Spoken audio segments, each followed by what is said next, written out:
Hi, this is Rick Adams, and I'm the author of Temple of Brahm, Shanghai, and now Bomb Threat, and you're listening to Stevie Stroh on CoCoTALK. We go green here. It says we're live streaming.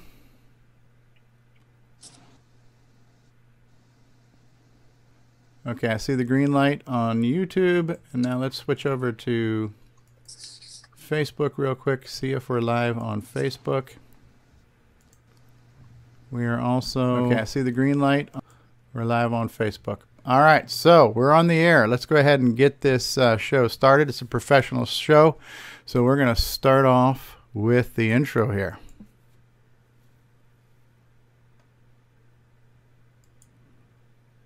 As I was saying before, we're going to start off with this intro here.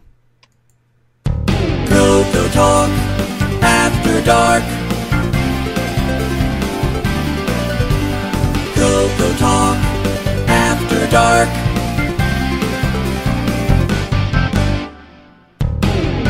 That's right. When you can't get enough CoCoTALK during the day, we're back at night for CoCoTALK After Dark. I'm your host, Grant Leighty, and let's get this shit show on the road, shall we? All right, here we are, everybody. I am Grant Leighty, your host. No, wait a second. Grant Leighty's up there on the panel. I'm your host, Stevie Stroh, and we are joined by several people who obviously had nothing better to do with their time this evening. So, we've got in hot pursuit from law enforcement. It's Grant Leighty in his car. Look out, Grant. Look in your rear view mirror there. So we'll have to wait for this to stop. So we've also got on the call here come on, Roscoe P. Coltrane. Okay, that's it. The potential new president of the Glenside Color Computer Club. And even if he doesn't, even if nobody votes for him, even if he gets potentially assassinated, we will always remember. Wait, is that a harsh thing to say? It's not that competitive, is it? But no. But Eric Canales is with us in the house. Eric, how are you? We might go as far as doing a Tanya Harding and club you in the hamstring or something, but we won't actually take out competition, right? We're not that competitive here. So good. We hope, right? We've got at a Radio Shack store near you, James Differendaffer is with us. Hey, James, how are you? Pretty good. How are you doing? We're doing good. And last but certainly not least, the creator of the CoCo VGA project, Mr. Brendan Donahue, is with us in the house. Hello, Brendan. Howdy. Thanks for having me on. No problem. This was all your idea, and it's your fault. So if this show sucks, it's all. Oh, by the way, James, good showing on those Nebraska Huskers up there. They really put on a great game today. Pretty good for a grade school team. The only thing made a touchdown. Well, with all due respect to Michigan, it was against their second string. So, welcome to college football talk. Yeah. So good deal. All right, so I have no idea what we're going to talk about, but that's just like the day show, so that doesn't make this show any different. But we do have Brendan with us, and Brendan, we haven't heard from you in a while, so why don't you just catch us up on welcome to your life, and tell us what's been going on with you, man. Welcome to my life. Yeah, I've been really busy with work over the last couple of months. I feel like how Curtis describes his life, but somehow in there, I've managed to get a couple of things going. So, I guess maybe first of all, I mentioned that so CoCo VGA has now sold 50 boards. Oh wow! So I'm nice. really happy about that. And then another thing that so one of the systems that I hadn't been able to support yet was the more modern CoCo 2s with the 6847 T1, and maybe a month or two ago, Ed got me a board for that, and I've gotten the FPGA ported, and that's working now. So hopefully we'll be able to start supplying boards for the T1 systems here in a couple months. And then then last but not least, I've been spending a lot of time with Pierre Sarzen's CMOC, the C compiler. Mm-hmm. And so I put together, you know, some of you may recall the demo that I gave at Tandy Assembly last year of the 64 column text mode. Yes. And you probably noticed it was a little slow to patch basic and, you know, copy text from the 32 column screen to the 64 column screen. So I've remedied that. I've got a version of that runs that's programmed in C, and so it's basically a machine language. So it's considerably faster. And then last but not least, I'm putting the finishing touches on a character editor for the software programmable character sets. Oh, neat. Now, that's something I want to take advantage of once I get my unit. Yeah. So you were one of the people I was actually thinking of for this. Was, you know, if you were hoping to target that for you know, that mode for your Cosmic Aliens game, Mm-hmm. then hopefully this would help you get the graphics put together. Okay.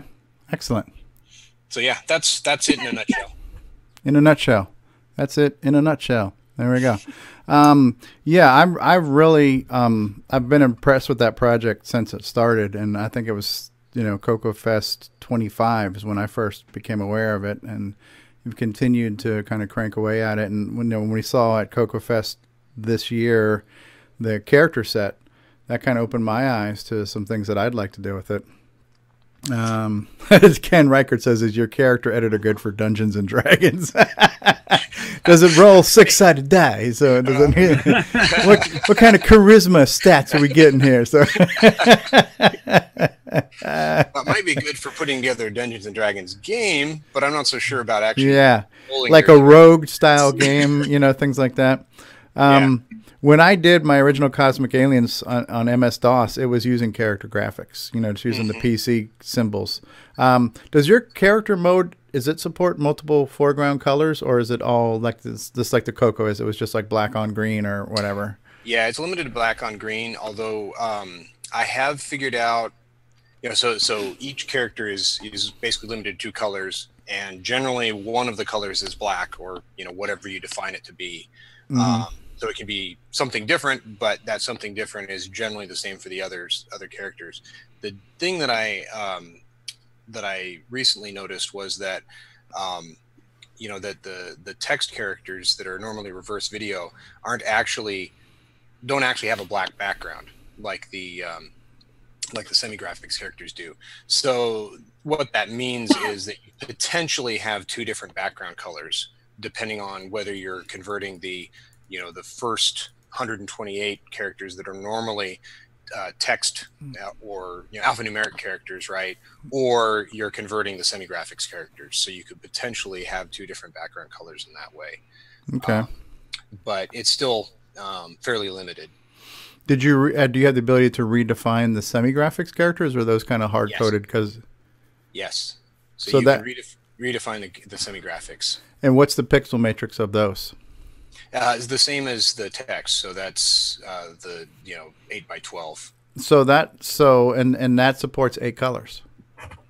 Yes. So basically, you can pick any of 8 colors on black or whatever color you decide. Right, because they always have a black background. That's but right. So technically, I could define the alien character set and have it in 8 different colors. And so as I changed waves, I could have just different color. And so I would just be printing a semi-graphics character on the screen, but it would look like an alien. Right. And as a matter of fact, if you had, you know, say for instance you were using the 64 column mode or 32 mode, doesn't matter, and you decided that you wanted your characters to be wider than 8 pixels wide, then you could potentially, you know, have different colors in different segments of the character. Yeah, so I could use 2 or 3 characters wide to make them wider, like right. a mothership or something like that. Exactly. So that opens up a lot of interesting possibilities. And you know, I know I'm far from a rock star programmer, but I would like to be, I don't know if I'm going to be the first, but I'd like to be one of the earlier people to create a new original project for your hardware, because right now it seems like there are things that are kind of ported to it or modified to support it, but I'd like to have something that was designed for it. Yeah, that would be awesome. You know, so I have a couple questions on it. Since this is also it's a VGA adapter, correct? Yes. Okay. Does it support displaying all the original modes? Yes. Okay. It supports artifact colors? Can you? Yes. Do you have a version that does not support, or where you can turn off artifact colors in the high res mode? Yes. Okay, because I have some graphics text code that'll work on the Dragon, but on the CoCo, the artifacts makes it really blurry, and I was just wondering if that was a possibility. So yeah, so it'll do, there's a monochrome, black and white mode, and you can get to that either via software or with the button board on the back. You can manually select it just by pushing the button a few times. Okay. I believe it will also detect if it's in Canada, and will add a U to color too, won't it? I haven't created the GPS add-on yet. You mean it doesn't force you to say aluminium yet? Aluminium.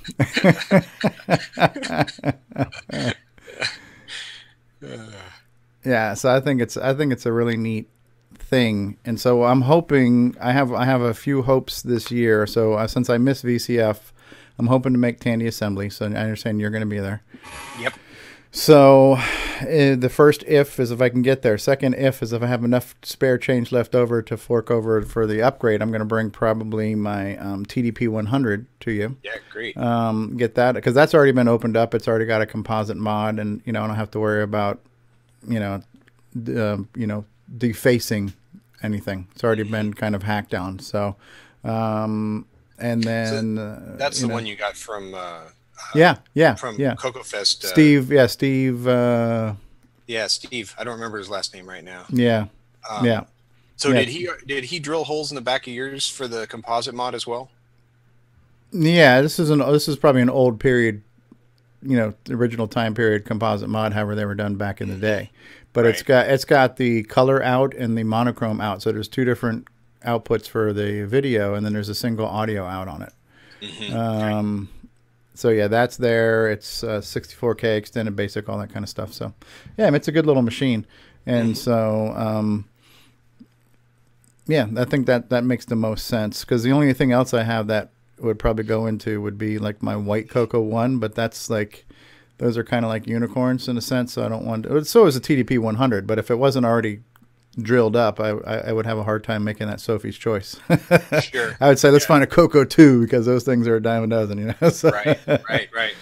Yeah, and the TDP 100 is a good choice because it's an F board CoCo 1 basically. Yeah. So we support that one. Yep. Excellent. So we missed you on the show today, James. You said you had football to deal with today? I'm not sure if I'd call that football. Not the finest year for the Huskers. And we were... Go ahead. On that CMOC code you're working on, I was kind of curious, when are you going to make that available anytime soon? Or I'm hoping to. So I don't know. I'd like to play with it a little bit longer, try to see if there are any remaining bugs that I think are horrible. But then I was gonna I can make source and binary available on my website. Okay. Well, the reason I asked is because I'm also working on some CMOC libraries, and it would be nice to be able to just set it up so you can link to a version specifically for the CoCo VGA 64 column, or my graphics text version, just at link time. Yeah, that'd be great. So I actually have it somewhat segregated right now into the the CoCo VGA text editor, and then a supporting library that I call CCVlib that does the magic to put the The setup. Yeah, basically setup, and it also has some simple graphics library stuff so that I can, you know, draw text on the screen easily and draw pop-ups with prompts in it and things like that. Horizontal and vertical lines. No, nothing too fancy, but support stuff that I thought I might use in other applications. Right. Well, the whole reason I came up with this was I was going to port a few basic programs to see some of the old basic computer games type of stuff, and I've already ported a couple things, and they look so much better in upper and lower case. And I was also hoping to do some of the adventure game engines, and you know, upper and lower case makes a huge difference there. So yeah, exactly. Yeah, that was a big win when Ed ported the Infocom games to the 64 column mode. Yeah, I really like playing those. Yeah, absolutely. Yeah, it's cool. I missed the roundtable, but before we went live, we heard a little bit, and I don't know if John's still watching us. I saw for a minute John Linville popped in on Facebook, but I guess the CoCo crew recorded a roundtable discussion that will be Nick Marota's here. Hey, everybody, say hi to Nick Marota. Hi, Nick. Hello, Nick. But I guess do you want to? Hey, Paul's back. Paul Fiscarelli, how you doing? Showing off his Force of Doom mug. So yeah, I guess Grant, do you want to? I mean, we don't want to give away the content because it's going to be on the podcast, but do you want to remind us what some of the things that you guys talked about on the roundtable this evening? Because you said it had something to do with hardware and software. Yeah, they pretty much talked about if we have too many hardware people, too many people making hardware and not enough people making programming for software. That was one of the big issues that we were contemplating. Shortage of software. Correct. Yeah, I would be. Yeah, I'd be kind of careful to say there's too many people making hardware because it's a good problem to have. Right. Right. You don't want. My theory is though, if you have too many people making hardware and not enough software supports that hardware, then people making hardware might stop making the hardware. Yeah. Chad's joining us from Australia. It's Nick's neighbor, Chad Cunnington. Right. I have to be very careful how I say his name there. So yeah, Chad Cunnington.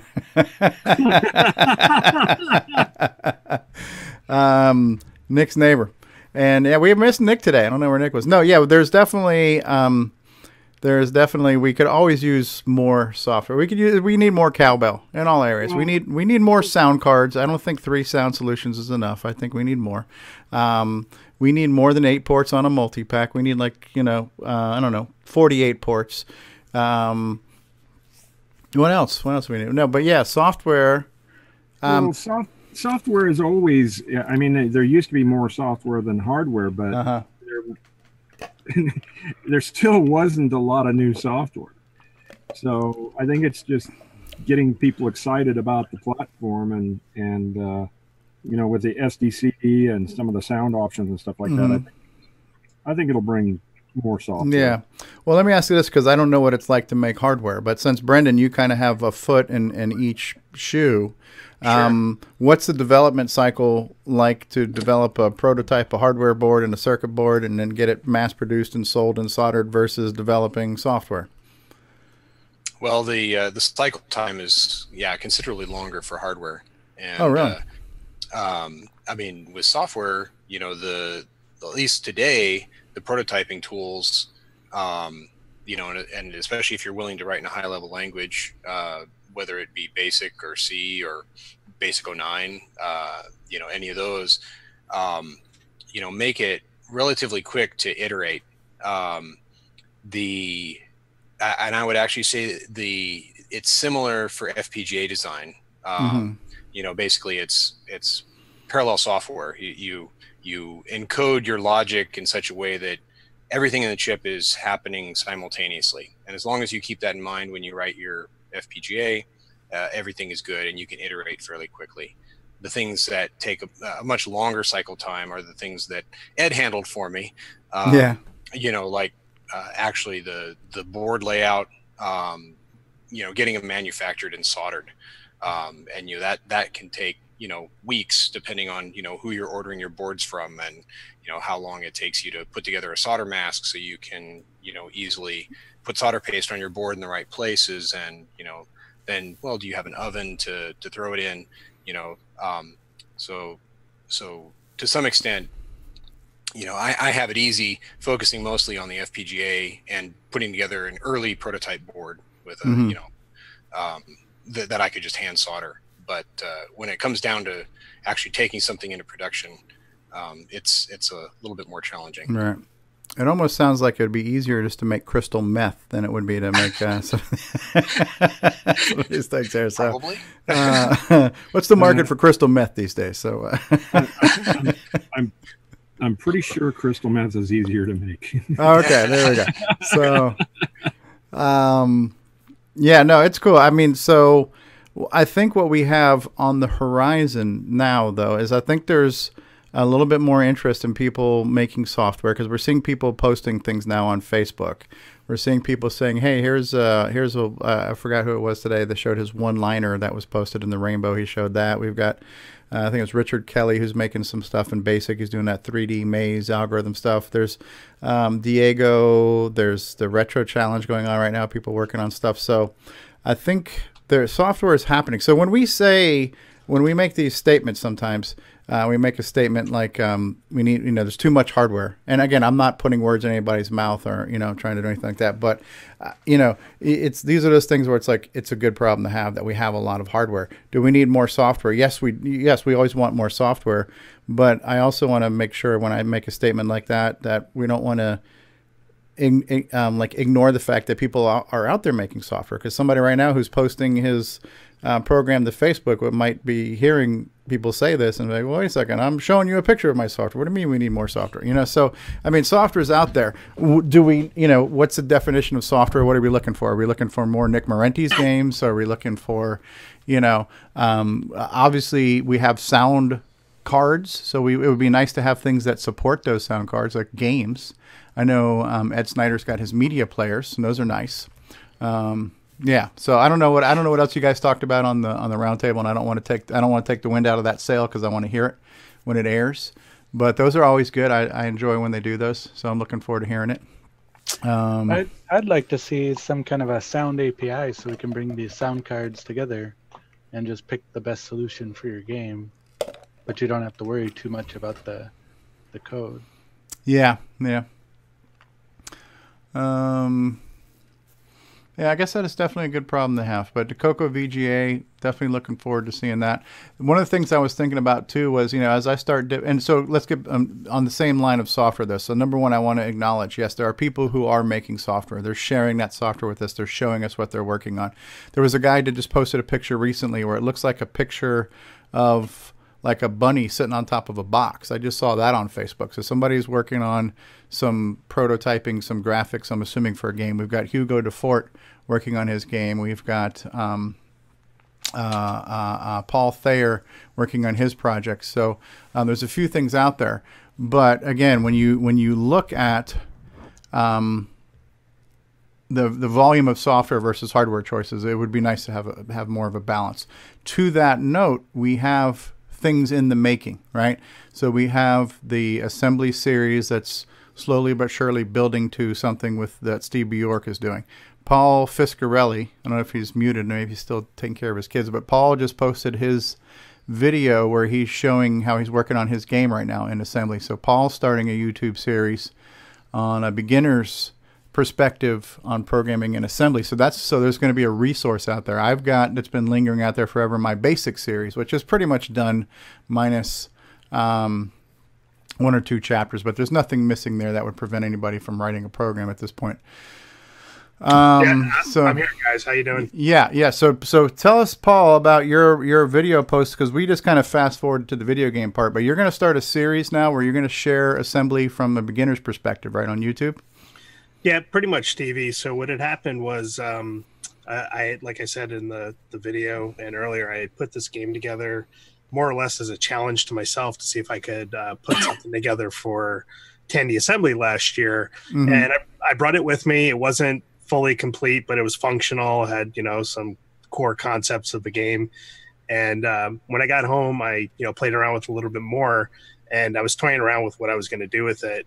And the more I looked at it, the more I realized that I put quite a bit of time and effort into setting up an environment so I could start coding fairly easily and doing testing, both on the emulators as well as real hardware. So I'm like, I see a lot of people asking for support in the community, both on CoCoTALK Live as well as CoCo Crew Podcast, but also on Facebook and Discord.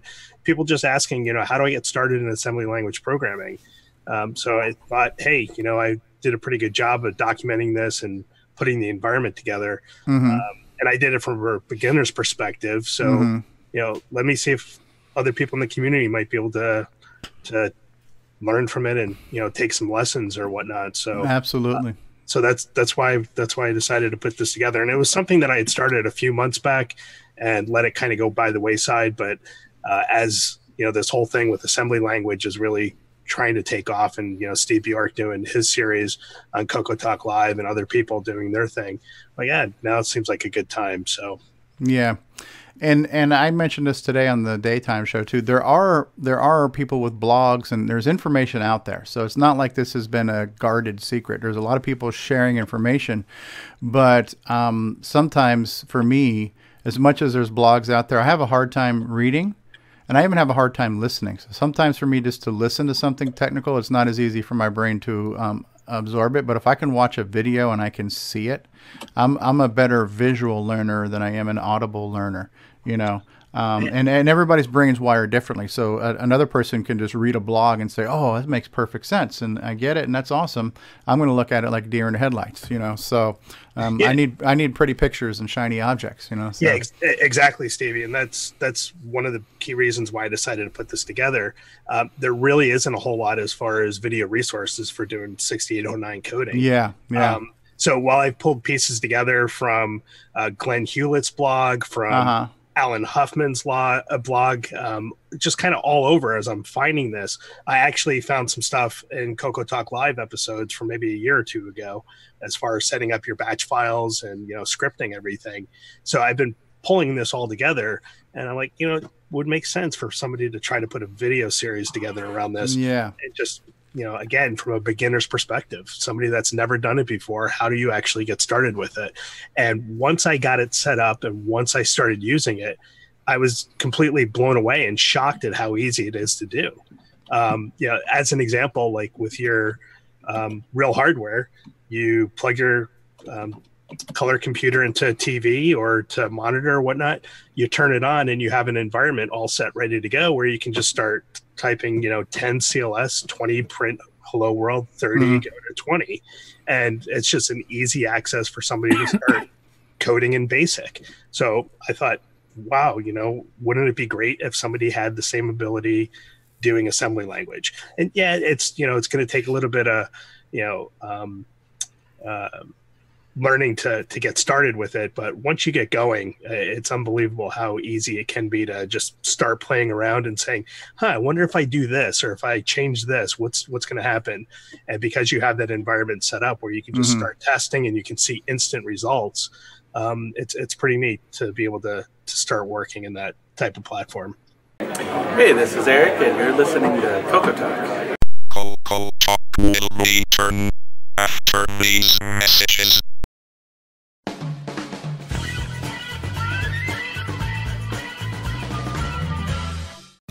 What's going on, everybody? Original Gamer Stevie Stroh here, and if you're a fan of vintage computing and retro gaming, then you're going to love our retro swag shop at 8bit256.com. There you will find custom designs by Instagram artist Joel M. Adams. You can get I'm a Coconut, CoCoTALK, and other cool video game images on a t-shirt, coffee mug, or mouse pad. So if you love retro, then head on over to the retro swag shop at 8bit256.com today. Tell them the Original Gamer Stevie Stroh sent you. We now return you to CoCoTALK. So based on what you just said, software development and prototyping and proof of concepting is probably faster than hardware, because you don't have to wait for a circuit board and everything else. You can try something, hit make, and see it on the machine, and if it doesn't work, you make a change, you press a button, you can see the results pretty quickly. Oh yeah, absolutely. And I do both. You know, in real life, I do, you know, a little bit of hardware, a little bit of software, and software side, definitely much easier doing your proof of concept, getting things stood up, getting things into production. Yeah. One of the challenges with software, depending on the size of a project, you might have multiple people involved. Hardware has a tendency, you know, maybe one or two people, and then it's a little bit easier to work on and do your proof of concept and stand something up. But I think software overall is probably the easier one to get going. Well, it's hard to coordinate hardware development between very many developers. It really is. Very many engineers. Sure. And I know some. Go ahead. Sorry, James. Yeah, software. I've worked on projects with, 40 people. So, yeah. It's like herding cats at times. And yeah, I'll be nice. I won't say anymore.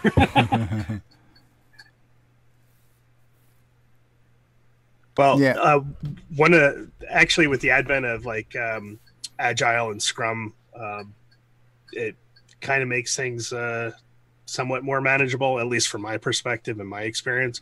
But still, it's a challenge. And you're more on the Windows side of development too, right, Paul? I actually use Windows, Mac, and Linux pretty much seamlessly between the three. Windows primarily for home, a lot of Mac and Linux at work. And what I was thinking of doing is the initial setup, what I'm going to be doing is Windows-based, setting up the development environment there. But if there's enough interest, I'll show what it looks like on the Mac and as well as in the Linux environment. I have a tendency to think that most people that are doing Linux are probably more self-sustaining and probably already are on their way to doing any coding and assembler if they're interested in it. So, but we'll see how that goes. Yeah. It seems like it just seems like the guys who are making software, they're mostly very Linux fluent. Like the LW ASM seems to be a Linuxy type thing, and this Make, which I've never used, seems to be kind of Linuxy. For people that are doing that have done professional development or that spend all their time doing development, it's a much more productive environment for it. It's easy to sit down with a GUI and type stuff and then press a button to hit compile and things like that. But when you start dealing with a large project with a lot of things that are linked together to form your whatever, your application or game, I just think it's a much better environment. Linux, that is. Yes. Well, yeah, it depends on what you're doing, James.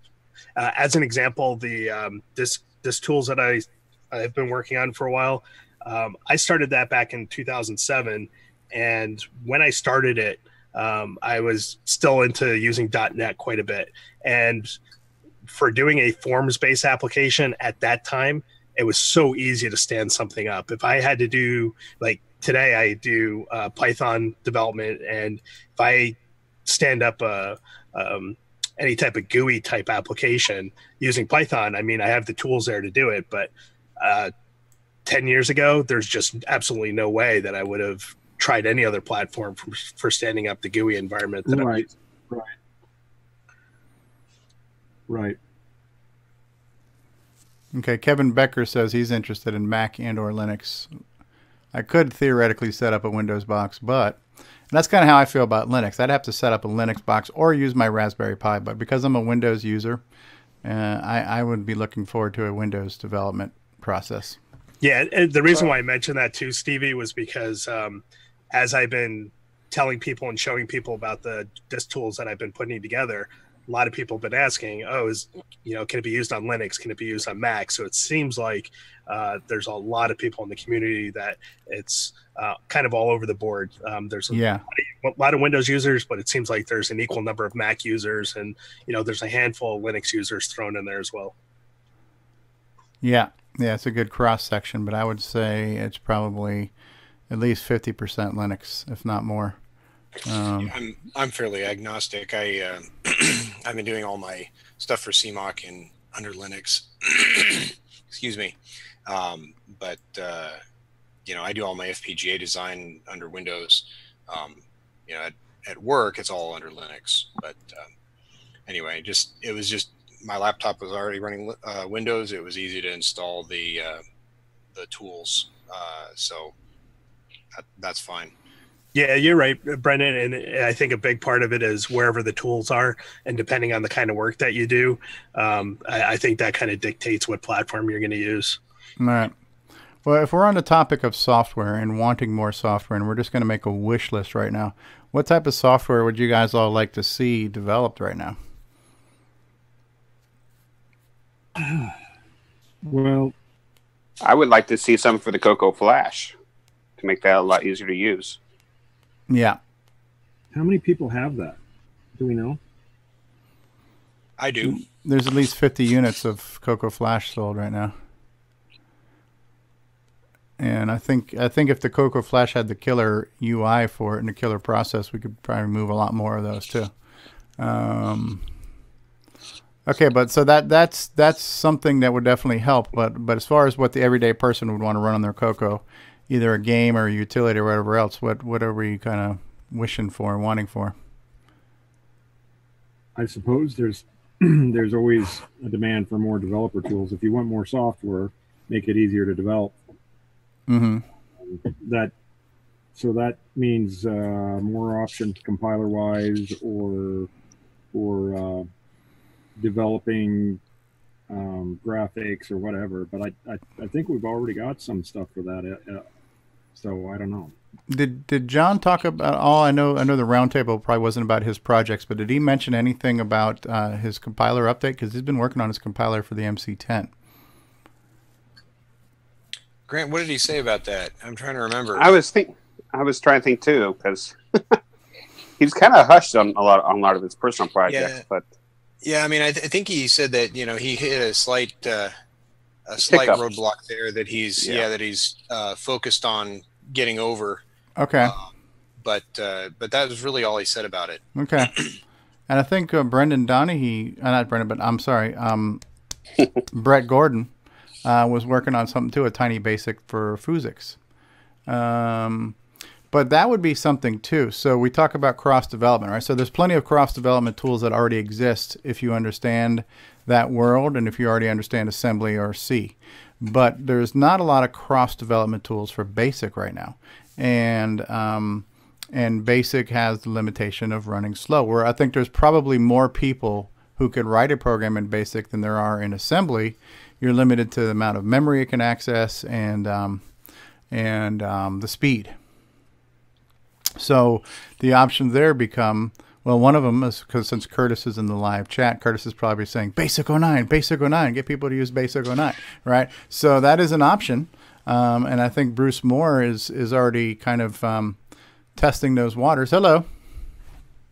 You want to say hi, Morgan? You can talk. They can hear you. Hello, Morgan.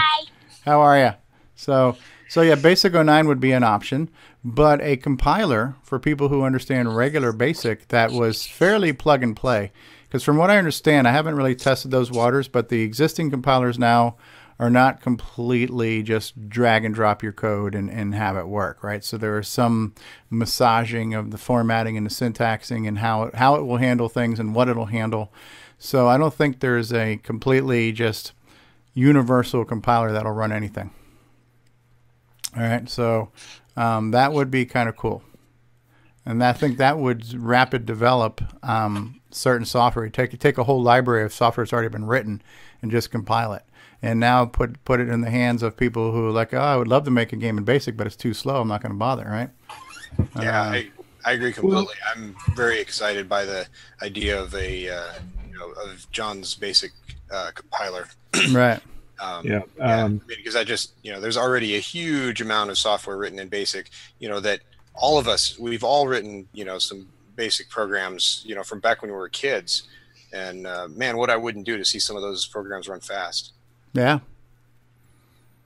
A guy over on Atari Age has developed a basic compiler called Fast Basic, and he was bugging me to it is a bytecode compiler, and he was bugging me to port the bytecode interpreter to the MC10 and the CoCo, and I've already done some of that, but bytecode interpreters aren't going to be quite as fast as the native code compiler. And what the hell does that mean, bytecode interpreter? It compiles to, well, you know what, you've heard of Java, right? Once run anywhere. Yeah. It is a bytecode interpreter. It compiles to a kind of a machine code, but it's not really a real processor. It's just software. It makes it easy to. It's still interpreted, but not from the original source. Let's put it that way. It's a lot faster, but not quite as fast as assembly. Okay. Trying not to make your head explode. DEFCON 1. Probably not even possible. So yeah, that's okay. Yeah. Now, and then there might be some people that would just say, well, listen, put on your big boy pants and just learn assembly. Well, and I think that's probably, for me, that's a bucket list item. And I'm going to probably be cracking open that book here in the next week or so. And I want to try to do it. I've been threatening to do it, and I'm going to start, when I start learning assembly, I will be sharing the process as well as a video series, a tutorial series. I had planned on, Curtis says that sounds a lot like the Basic 09 compiler, James. Yeah.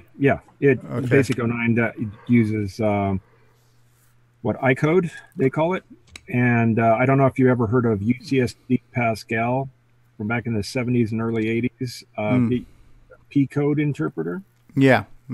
Apple Pascal, it was basically UCSD, and it's the P code or I code or whatever you're going to call it. The byte code is not specific to any language. Like the UCSD Pascal actually had, let's see, Pascal Basic. I think they had Modula 2.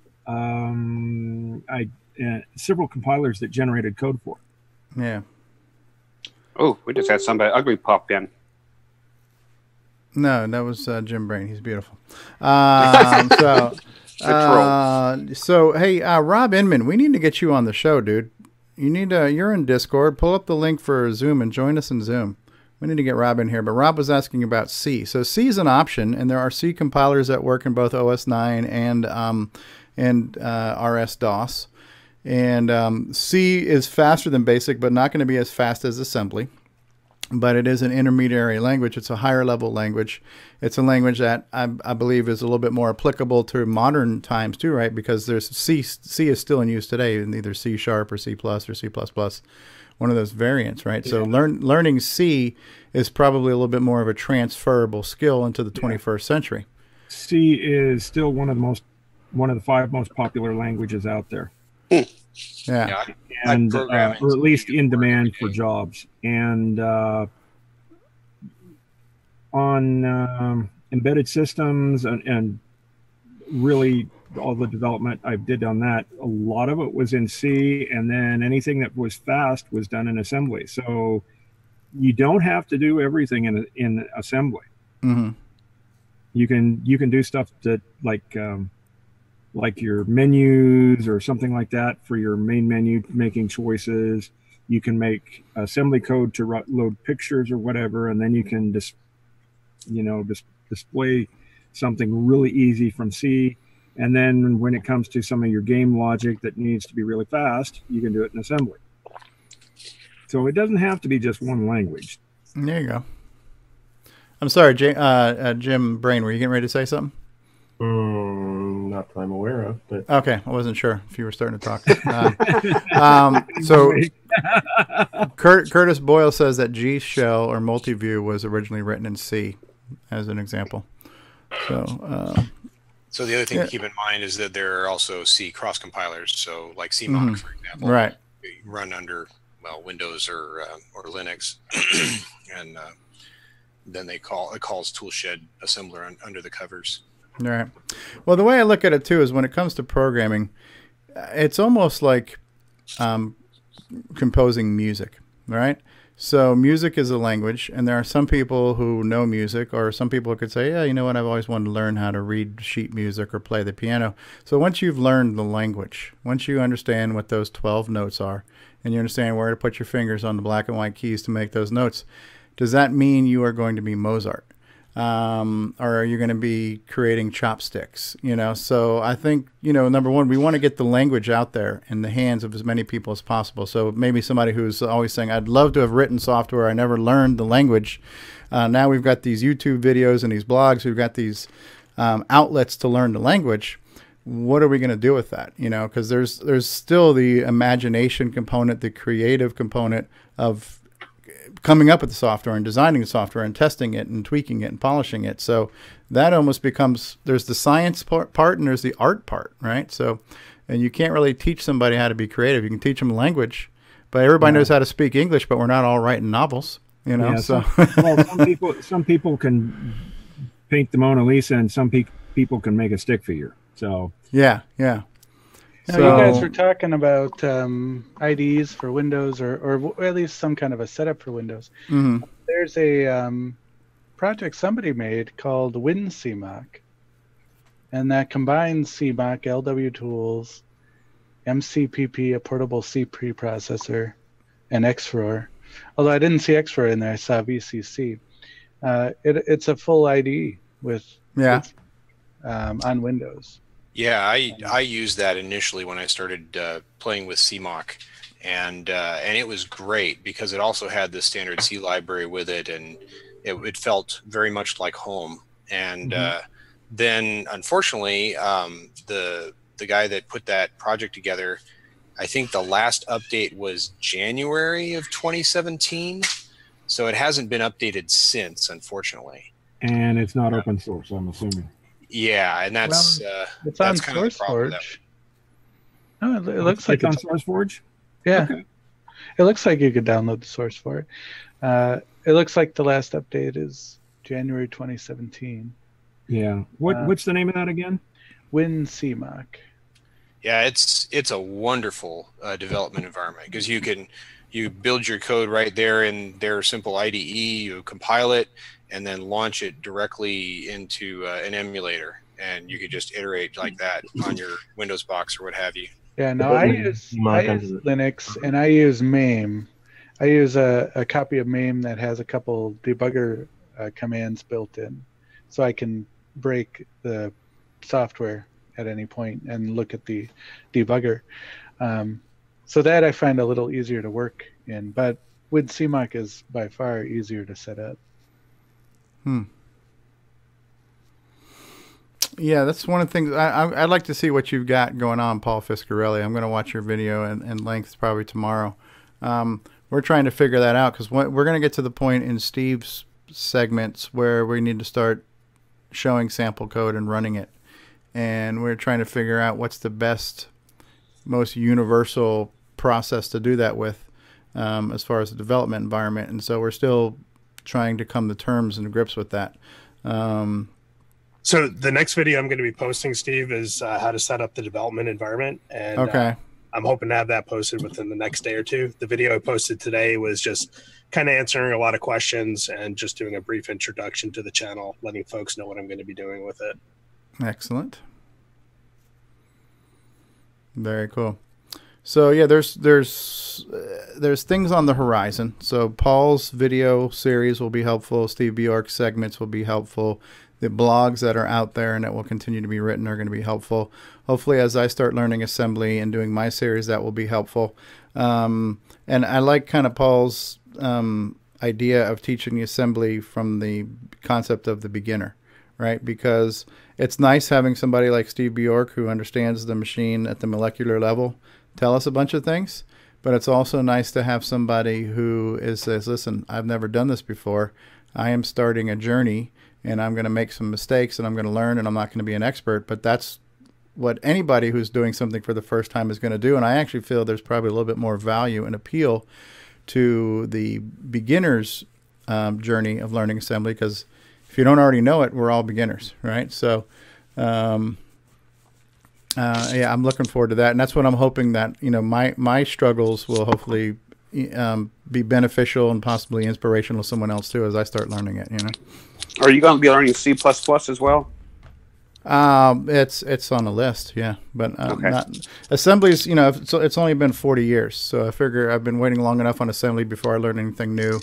I want to do that because I was considering Basic 09, but if I start to learn Basic 09, it's going to slow me down from learning assembly. As I'm kind of coming to a close on the basic version of Cosmic Aliens, I want to start assembly. So now Curtis's heart's bleeding right now. Yeah. Yeah. Now, one of the things that I would like to point out is that when how I said you could link C in assembly, you could also, it depends on the compiler, but there's the potential to link it to basic, assembly to basic. So, yeah, and I think Bruce Moore is doing Basic 09 and assembly. He's linking the two of those. Yeah, and back in the day, some of the stuff I did for Amiga was I wrote libraries to load pictures, play sounds, color cycle, a bunch of stuff like that, so that people that only knew how to program in BASIC, they could use the BASIC compiler, and it looked just like something written in C. You did never know. Yeah, let's go. Hey, Steve. Hey there. Hawaiian shirt and all. About assembly. Yeah, Hawaiian shirt and all. Steve York's with us. Yeah, we're talking about Paul's going to be starting his series, learning assembly from a beginner's point of view. Mm-hmm. We started off by saying that it'd be nice to have more software, so we're just talking about all the different resources that will become soon available to hopefully inspire people to start making software. May I ask what he's using for a development system? That's in your next video, right, Paul? Yeah, that's right. So right now, Steve, I've got my primary system is a Windows system. So there's 4 key components to the development environment. The first being the editor, which I'm using Notepad++ for. Set up a custom user-defined language, so it does the nice formatting, color coding of all the mnemonics and your comments, being able to do the code folding and that sort of thing. Next, I've got the disk tools, which I'm using. I use Image Tool, but I also use the tool shed. So using the disk extended color basic copy for copying the binaries over to the disk images. For the compiler, I'm using LW tools, LWASM. And then for the testing environment, primarily just going directly to VCC or MAME. So VCC is nice for the quick and dirty. MAME, I'm using it for when I want to look at the debugger. And then also planning to have a setup at some point that shows how to actually compile to disk images that you can actually open up physically on the CoCo by connecting that over DriveWire. Right. Which assembler did you say you were using? LWASM, okay. William Assel's. Yeah. What did you call William? William Assel. Yeah. How do you be careful doing There's that. A T in there. Yeah. ASTLE, right? Yes, I'm what? just. So actually, I first met William back when Roger Taylor had his CoCo3.com website. He had a chat channel set up on that, and back when I was doing the development, when I had started doing the development of the disk tools that I'm working on, William would occasionally be on there, and he actually sent me some links of early development of the LW tools, and I was blown away at that time, and I really hadn't heard much about it until he released it a few years ago, and just absolutely blown away by what he's done with that. Yeah, he's a smart guy, and he's very he shares his knowledge a lot. He's answering a lot of questions on Discord and things like that. So it's pretty cool. If he is listening to this, I apologize. No, I'm just messing with you, giving you a hard time. I wasn't sure if the T was somewhat silent. But, so if I have to, Astel. So William Astel. Well, at least you didn't use an H. That's right. Jim Gary has joined us. Hey, Jim. Yeah, the only reason I was bringing it up is we're still going through and figuring out what's going to be the best bet for our listeners and in the assembly language course that we've been doing. And it would kind of be good if we kind of matched up maybe. Yeah. Yeah, you're absolutely right, Steve. So, a couple things to keep in mind. When I first started doing this, my method of coding, I'm testing constantly. I'm, constantly compiling, seeing what little changes, make what difference in the application that I'm working on. So while I initially thought, that I would be doing a lot of copying to the SD card, plugging it into my SDC, and checking on physical hardware, which you absolutely have to do through this process, I'm finding that it's so much easier, and I'm doing a lot quicker job of testing code by opening it directly in VCC. VCC is a good emulator, and it does a decent job for the quick and dirty. And again, like I said, the MAME, because it has the built-in debugger. So when I'm not debugging my own code or putting stuff in to check it, that works really nice. So it's a combination of the three. But for the quick and dirty, and just the analogy would be writing a basic program through the interpreter and typing run. I mean, it's literally that easy with VCC to get this going. And once you see, the first couple videos that I put together and setting up the environment, you can get a better sense as to how quick and easy it can be. Yeah, well, definitely we're trying to get slowly through these lessons, and because of some issues for myself, it's kind of been hit or miss as far as doing the lessons on Steve's show. But yeah, like for example, we had a 2-week or 3-week break there. But I'm hoping that we can get back more into a weekly schedule here and at least get everybody up on the instruction set. And then we start talking about the fun stuff of how you put it together. Mm-hmm. Yeah, I've liked your approach, Steve, and I think what you've been doing is great. And one of the things I said in the video that I put out there today, I'm not an expert in this. I'm just kind of an amateur as far as doing the game development, and especially on the assembler for 6809. You definitely have the legacy there.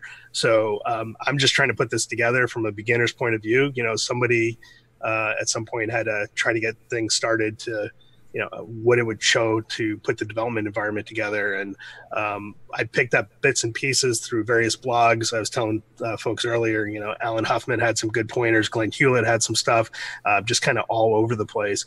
And I just tried to put it together into something comprehensive that hopefully will give people somewhat of a head start in trying to pick up assembly code.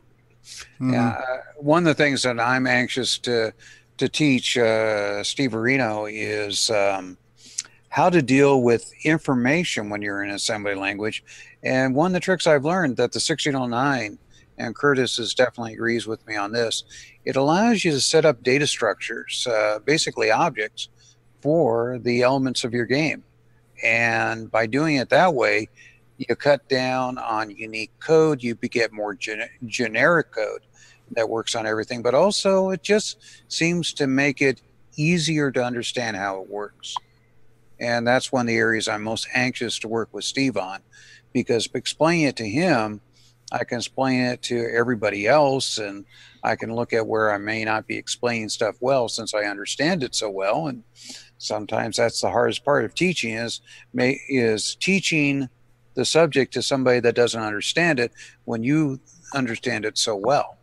And but I think once I get that part into Steve, he's going to find that assembly language is not that hard.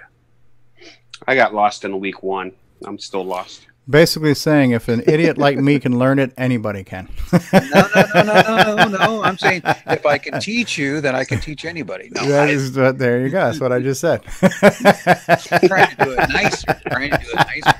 No, it's just that Steve will help me because, that's the hardest thing of a teacher is to be able to teach the subject well enough when you understand it so well. Yeah. You forget about the time that you didn't understand it.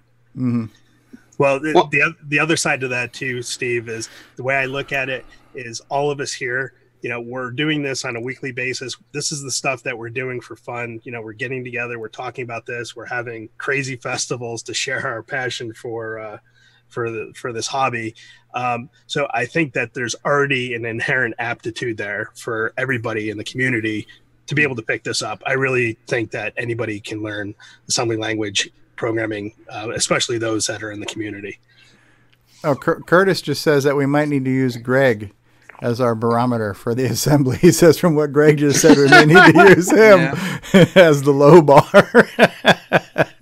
Oh, thanks, Curtis. No, seriously, on Steve's series, you know, sometimes I don't get it the first time, but if I go back and listen to it for a second time, I usually pick up immediately. So, well, that's the nice thing about having this on YouTube. You can go back and re-listen to the lesson. and even for me, for number one, when the show is live, even though I am trying to pay attention, like right now, even I've got 3 monitors. I have peripheral vision. My eyes are being drawn in these different directions. My attention deficit disorder is kicking in. I'm trying to listen. I'm trying to watch. I'm seeing chat scroll by. So I've got all these shiny objects that are just pulling me in all these different directions. So it's hard enough for me to focus on it while it's live. But my challenge, and I've said this, is that I understand what he's saying, and when we're talking, because everything right now we're learning is kind of these abstract concepts, and I understand the logic when he explains the logic to me. But I learn best by, number one, seeing it, and by hands-on practical application. And we haven't gotten there yet. So the series hasn't gotten there, and I haven't cracked open an editor or an assembler yet myself, which I'm hoping to do very soon. So the minute I actually start typing in assembly code and assembling assembly code and seeing what it does, I believe it's going to make a lot more sense, because now it's gone from the abstract to the practical application. And that's what I know the series is going to eventually do. But for me right now, it's all kind of like, you know, you can explain to me quantum physics and you know, dark matter, but I'm never going to fly into outer space. So at least I know with this assembly stuff, I'm eventually going to actually be able to put my hands on it, and I know it's going to be a lot more beneficial to me at that time. Hi, I'm Bruce Moore, and this is Jacob Moore. Gotcha. And we are the Forest of Doom guys, and the CoCo Forever guys, and we're at CoCo Fest, and we love Stevie Stroh.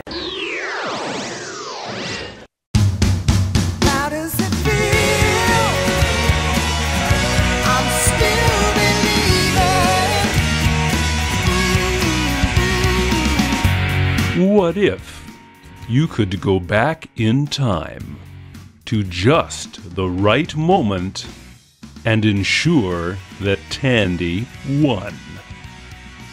You definitely earned this office. Thank you. Yes, you're too kind. Oh, I'm much happier breaking stuff. Life has been a dream. But what if you went back to the wrong moment? Give me that. How do you even know what that was? Listen, I don't really care about these blueprints. I just want... Say, who are you? You want to spy for Commodore or something, are you? Just move! Oh. Hey, hold the elevator! Hold the Stop right there! Whoa, no need for guns, no need for guns! So, Mr. Anders, it seems you have stumbled upon my little secret. There is no point in waiting for security. I think you are about to have an accident. Okay, no! CoCo Forever?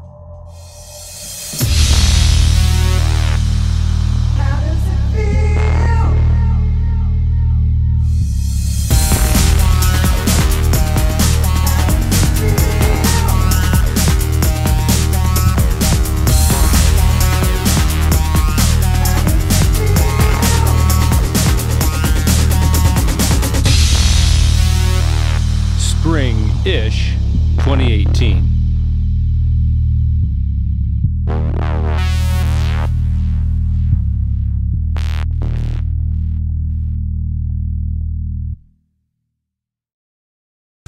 What's going on, everybody? Stevie Stroh, and I want to say thank you for continuing to watch and listen to CoCoTALK. We love doing this show. We think we've put together a pretty good show for you, but this show could be better with your help. So if you would like to send a feedback, a comment, a suggestion, a show topic, or maybe even your own little segment or bumper, then send it to us via email to CoCoTALK@CoCoTALK.live. This show would be nothing without you. Love to hear from you. Well, as long as we don't have to explain dark energy to you, we'll be fine. Yeah, I was just watching. You see, that's all theoretical. They don't know. They're just trying to piece they things. Don't even know, but they don't even know if dark matter really exists for sure. All they know is that the universe is heavier than they expect it to be, so they came up with dark matter. Well, that's all the fast food that we're eating now. So, well, originally dark matter was just things like stuff that isn't a star, planets, gas, asteroids. That was considered dark matter. And then they had to go to the next level of dark matter. Ooh, this is eerie, spooky stuff. It was invented on Halloween. Yeah, you can't even see it. Never mind all the dust that's in space. Just ignore that. Yeah, it's just like, Hey, we got some trolling here. Dense matter, Steve's mind.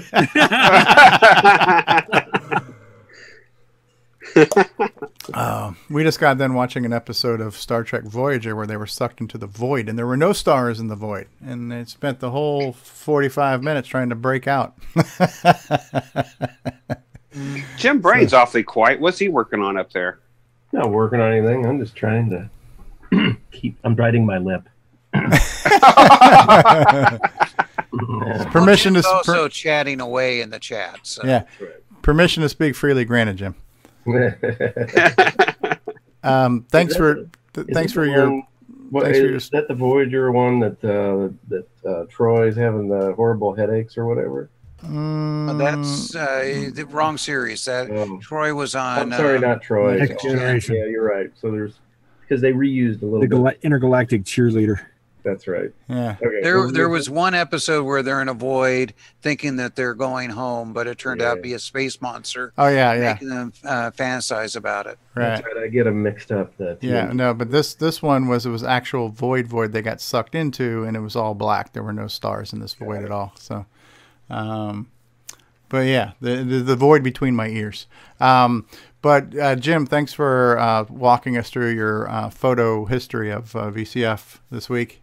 No, that's fine. I think I'm don't want to get into a war over which show's the best, but I do know but I do know that there are definitely some good classic computer shows in the US. I don't know that much about the ones overseas, but definitely VCF Midwest is a good show to go to get a good cross section of ouch. Ow. Tom Lindo just subscribed. Yeah.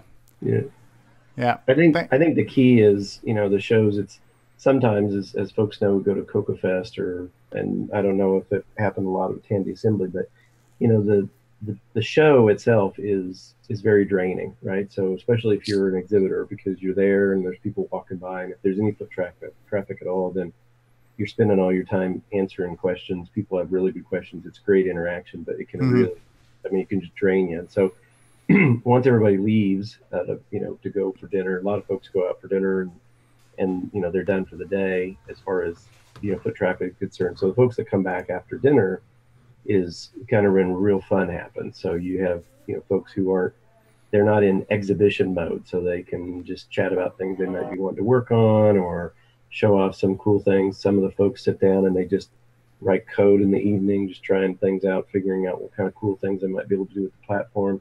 And then of course just hack until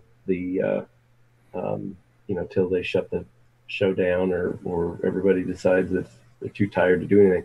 Those are really fun parts of the show. And those shows that cater to that, like Midwest, CoCoFest, and some of the others, I think I enjoy those shows better, because if you do, there's some shows I went to where I guess the show itself is all about the exhibition, and then when you get done and they go to dinner, they don't want you to come back, and they don't want you to do that kind of hacking, working on your project later at night. They want you to just finish up, and it's like a CES show or whatever, where the show floor is shut down and you're not supposed to come back until the next day.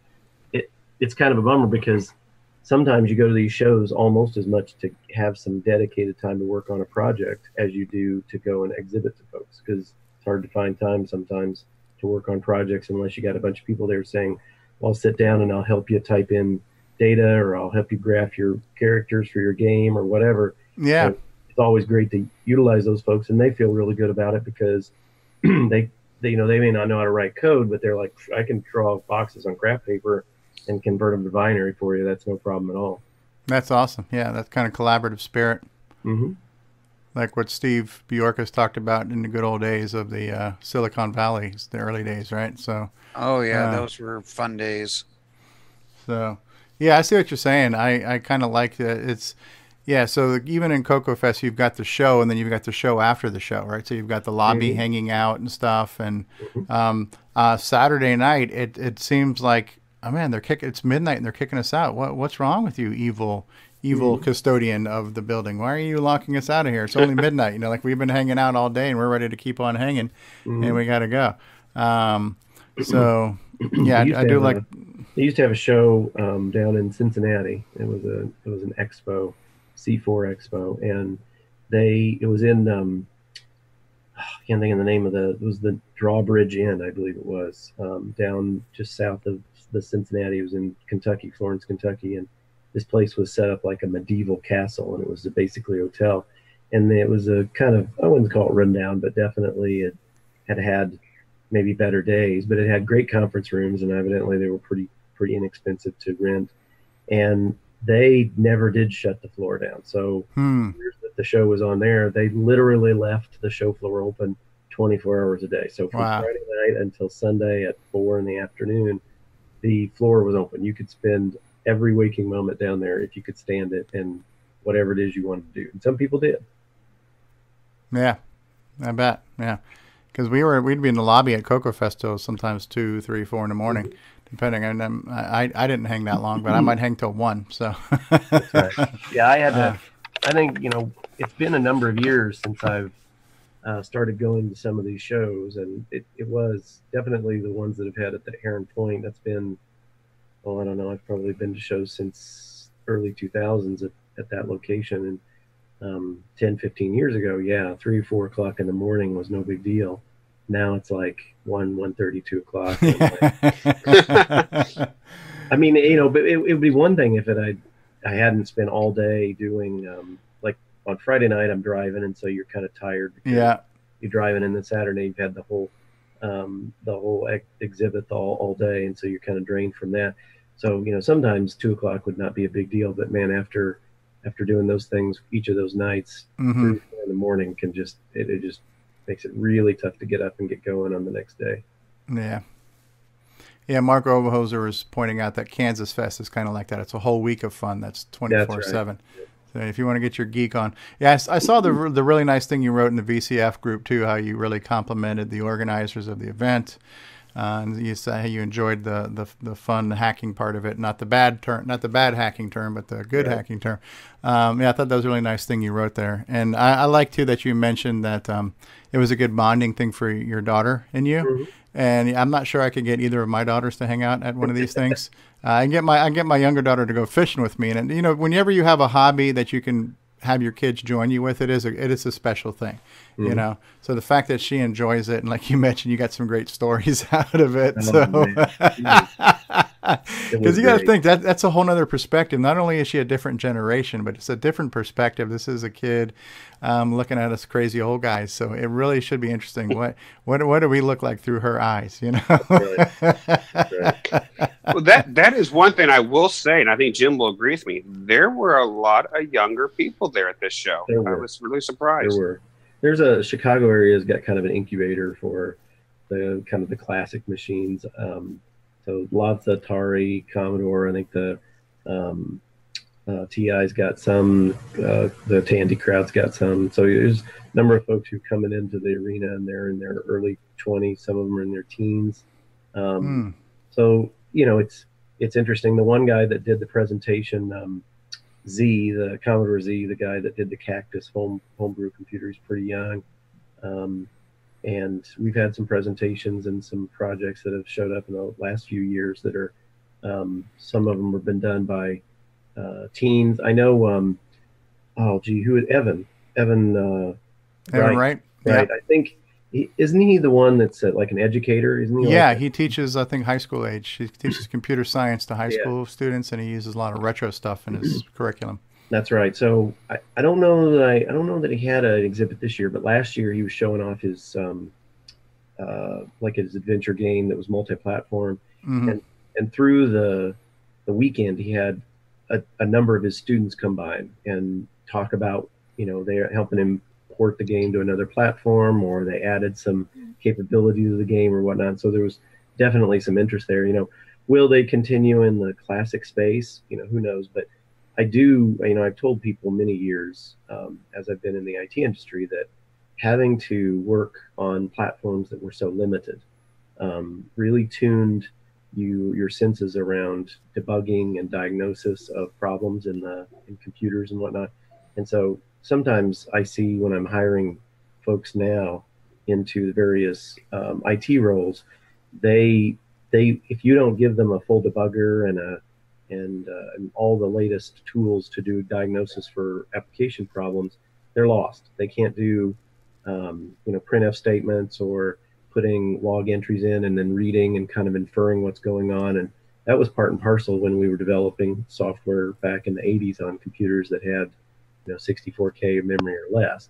So I think it's a good thing that there's these young folks that are interested in the classic machines, even if they don't end up, you know, focusing on them all the time. Just being able to say I created something on a machine that was so, you know, I wouldn't say limited, but had some constraints that forced me to rethink how I implemented whatever I was going to do. I just couldn't drop another couple gigabytes of RAM at it. I had a problem.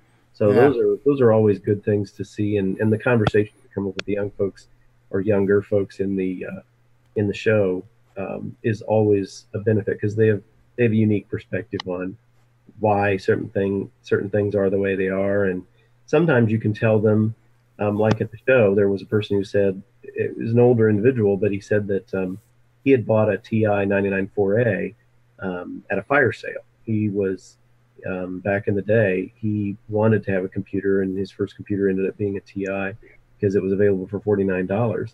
And I pointed to the Commodore 64 sitting on the table, and I said, well, you have Jack Tramiel to thank for that, because Jack's perspective was he wanted to blow all the other computer makers out of the market, and so he kept dropping the price of the Commodore, and TI was one of the first casualties. They just couldn't compete with the expensive TI machine, and so they ended up throwing in the towel. And when they threw in the towel, somebody got a PC who wouldn't ordinarily have got one because it was a fire sale price. Absolutely.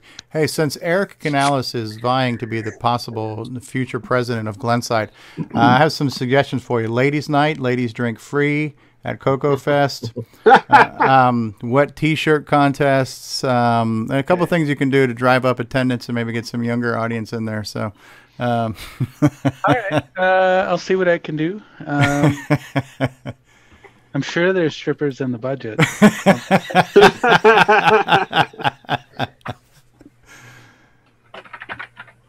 You might get a defibrillator too. Paramedics are standing by. Now, does that include table dances, or? Yeah, well, there's the VIP lounge, right? So the VIP lounge. Yeah, have a champagne room, you know. So the whole We'll have to move the fest to the red light district. the double priced champagne. Yes. Rob Hinman says hashtag CoCo me too. CoCo Fest. Yeah. And, no. Ken says David Ladd in a wet T-shirt contest. No thanks. No, you don't want to see that. No. I gotta say, David was looking rather rugged in all those pictures, huh? With his growth in the David Ladd beard. He definitely had some stubble there. Yes, he did. Yeah. Hope he was happy with his diet, Dr. Pepper. You would not believe how much my daughter has tracked that over the last few months. Wow. Is he over it yet? I'm like, no, he's not. Yeah, we should. Yeah, what if we do like an outdoor CoCo Fest, like a Burning Man type thing, where it's on a whole outdoor festival? So no walls, no roofs. Just bring your sleeping bag. Yeah. Giant mosh pit. Oh, speaking of the devil, he snuck in on us. It's a giant David Ladd we light at the end of the festival.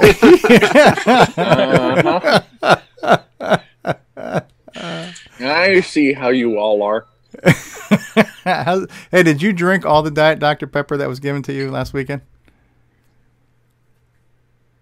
That would be an affirmative. Yeah. Even chasing it with water, you couldn't stretch it a week. Hey, what's the ratio of water to Diet Dr. Pepper? Optimal.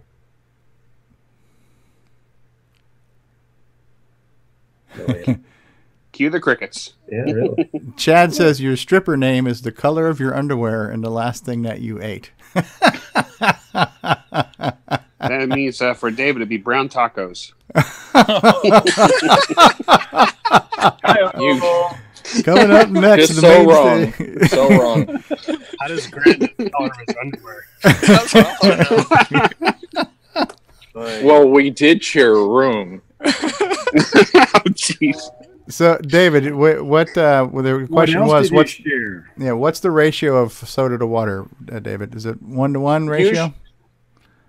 Usually I go for 40% water, 60 pop, up to 50-50. Up to 50-50. So 40-60 is ideal, but you'll go as low as 50-50 on that.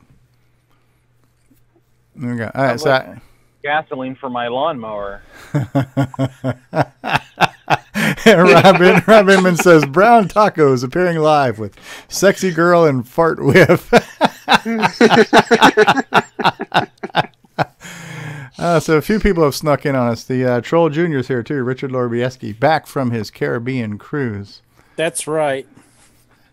How you doing, Richard? I'm doing good. So, hey, what's the topic? Fart whiff. Shiny thing. What is everything we've talked about since the start of the show? Well, all I got was brown tacos. I don't know what. I know that could go so many different ways. Yes. Are we talking going in or going out? Yep. I see that the standards have not changed. Yeah. Thanks. We'll be here all week. So yeah. Doing fine. It's after dark. Wait, we have standards?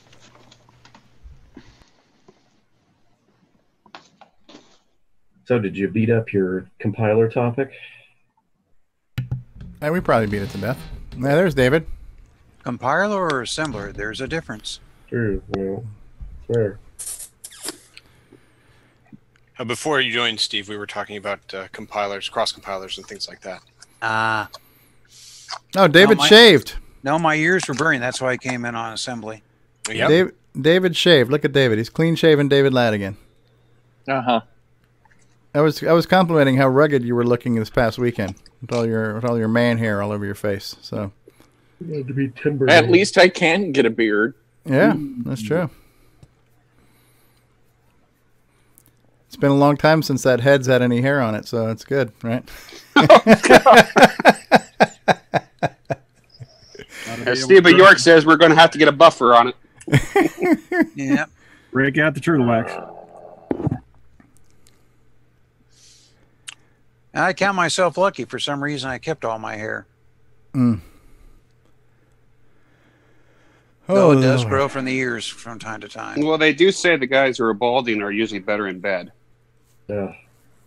Who said that? Guys that are balding? Yeah, right.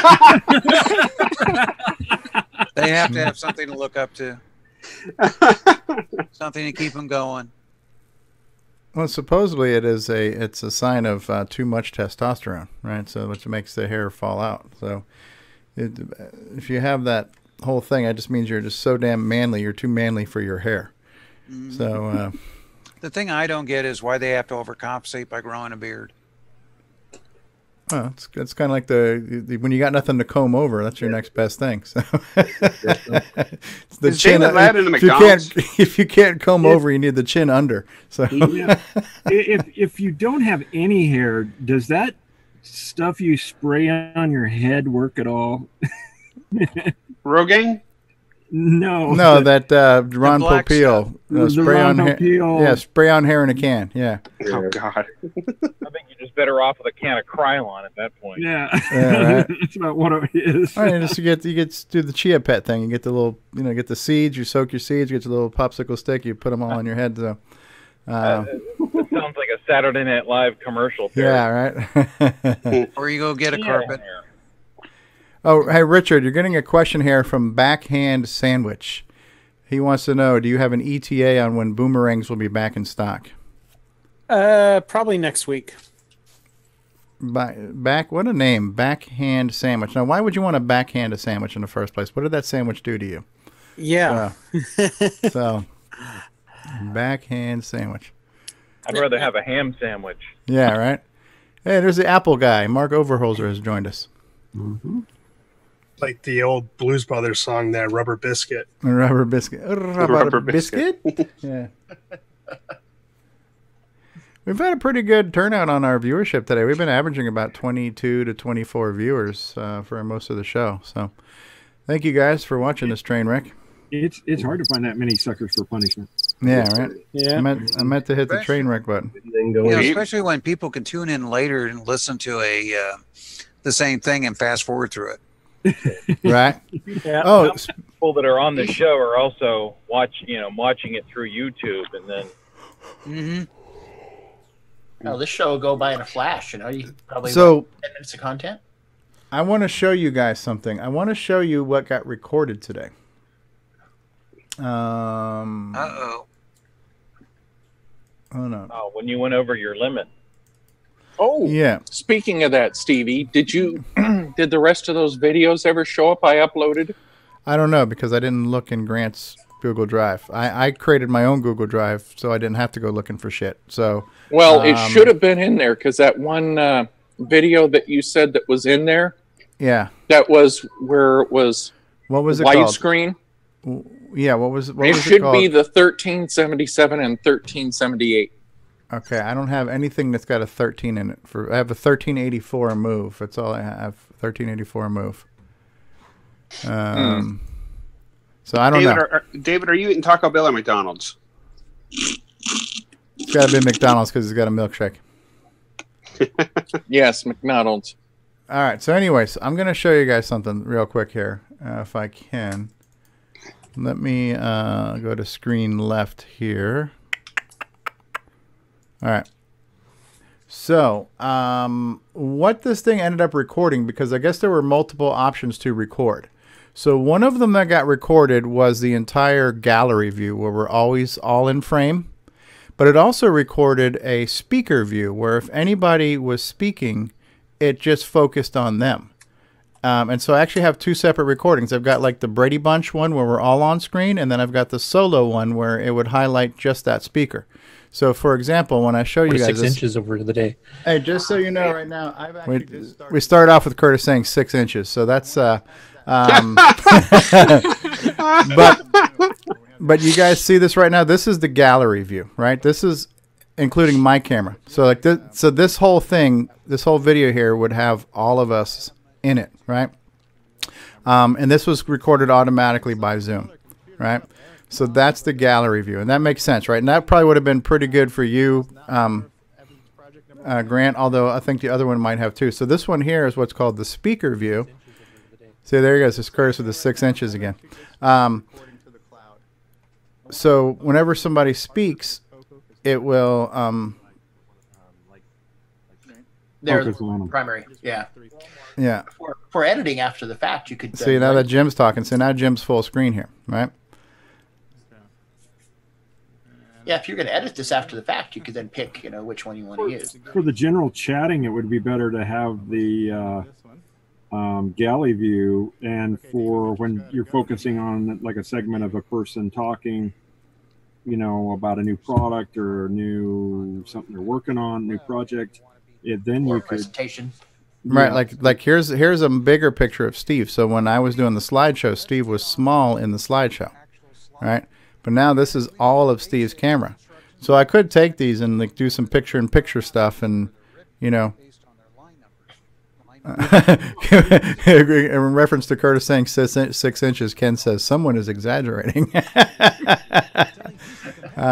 So the commercial, that became the primary thing. Curtis now becomes the primary. Tandy Assembly, there's Paul's game. Right? So I've actually got both of these recordings. And I could choose one or the other if we were short on space, because I think I get one gig of space, and both of the, and I also got a complete audio recording too. Oh, that's cool. I got a text chat transcript, which is not a lot because we don't have a lot going on in text chat, but I get that. So all of this was all automatically recorded, and then they just. So that was kind of an experiment. God bless you, whoever just sneezed there. So. In a pinch, if you guys wanted to do a show now, you guys could do a show on Zoom and have it automatically record. We would have a couple of recordings to play with, and then we could then edit those and make the episode later. So if we have a situation where people want to do a show, but for whatever reason we don't have the ability to stream it live, the show could still happen, which is good. So that was kind of what I wanted to test. It does seem like, though, there's a potential market for something like this, but has that kind of built in, like this is the view that I want people to see, because that's the topic, like when we were looking at pictures today and when you were doing the PowerPoint presentation or whatever for Steve, and here's the nominal speaker and stuff like that, and record all these individually because I want to mix them down later or something like that. Yeah. So it'd come along here at some point. Yeah. So the capability is there, and I don't have to do anything but download it when it's done. So, so that's kind of cool. So another feather in the cap of Zoom. Cool feature. All right. So what else we want to talk about tonight, gentlemen? I hope not brown tacos. Steve, I thought we were talking about going back to Skype here in a couple weeks. That's what I heard. Only when we want to test the Steve cons. Oh, for Christ's sake! Yeah. Now, the only reason why I even have Skype still installed right now is that's how John Strong is communicating with me, because that's how he's been swapping stuff with me, sending me things. So.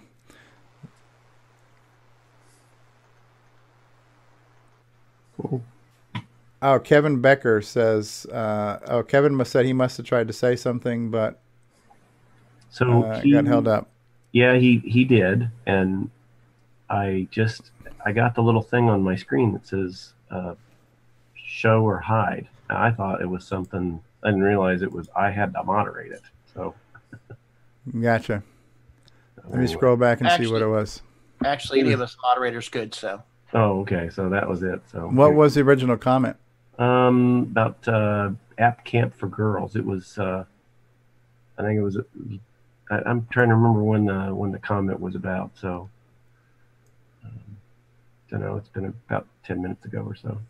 Okay. 5 to 7. When we were talking about Kansas Fest and all that kind of stuff. May have been.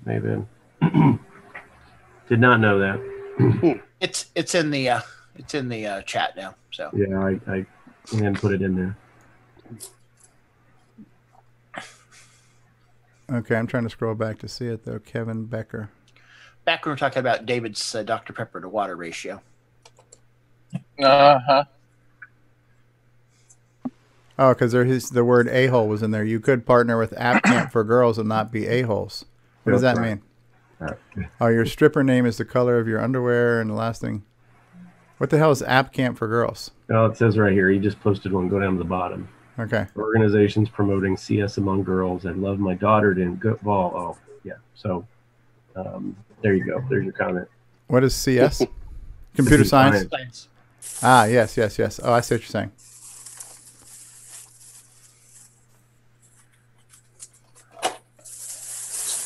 Ah, okay. Hello. So the stripper jokes did not strike a chord with Kevin, but yes, we are After Dark and we're entertaining ourselves, and in the process, we pissed off at least one. That's a trend now. At least one episode per week now will piss off at least one person. I guess my goal is to raise that number on a weekly basis. So yeah.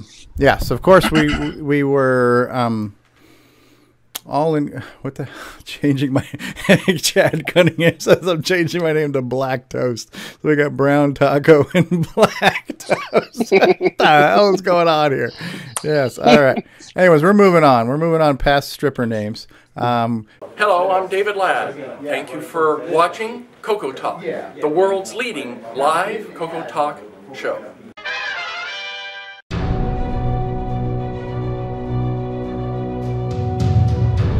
In a world where RGB produces black and white video, one cable can make a difference.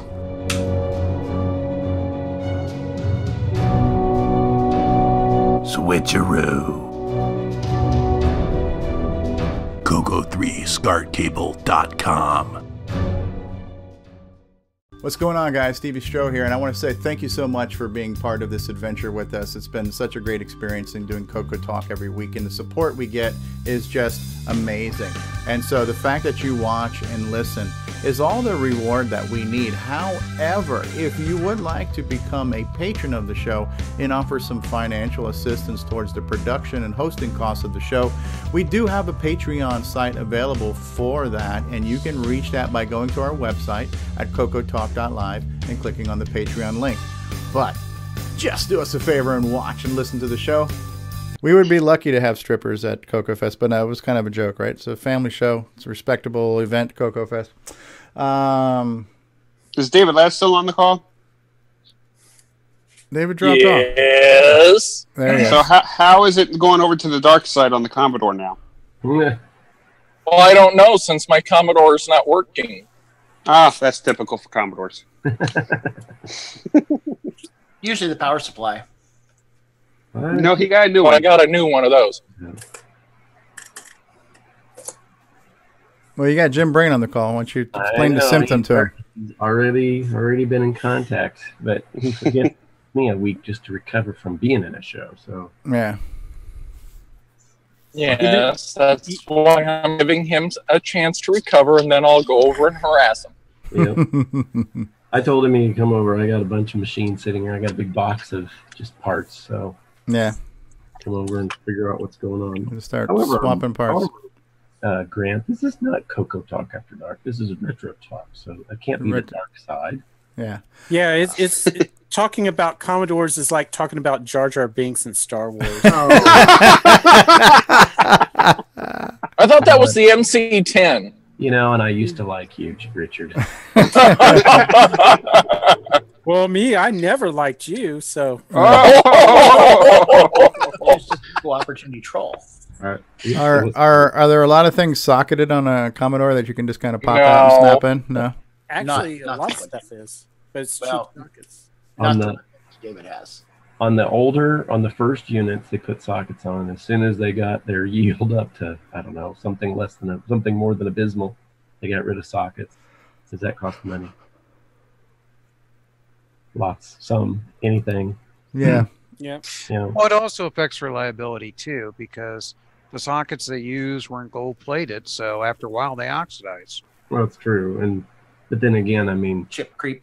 that was from Jack's perspective, he didn't care about longevity. His perspective was, if I can ship them out before Christmas and they'll work through Christmas Day, we're good.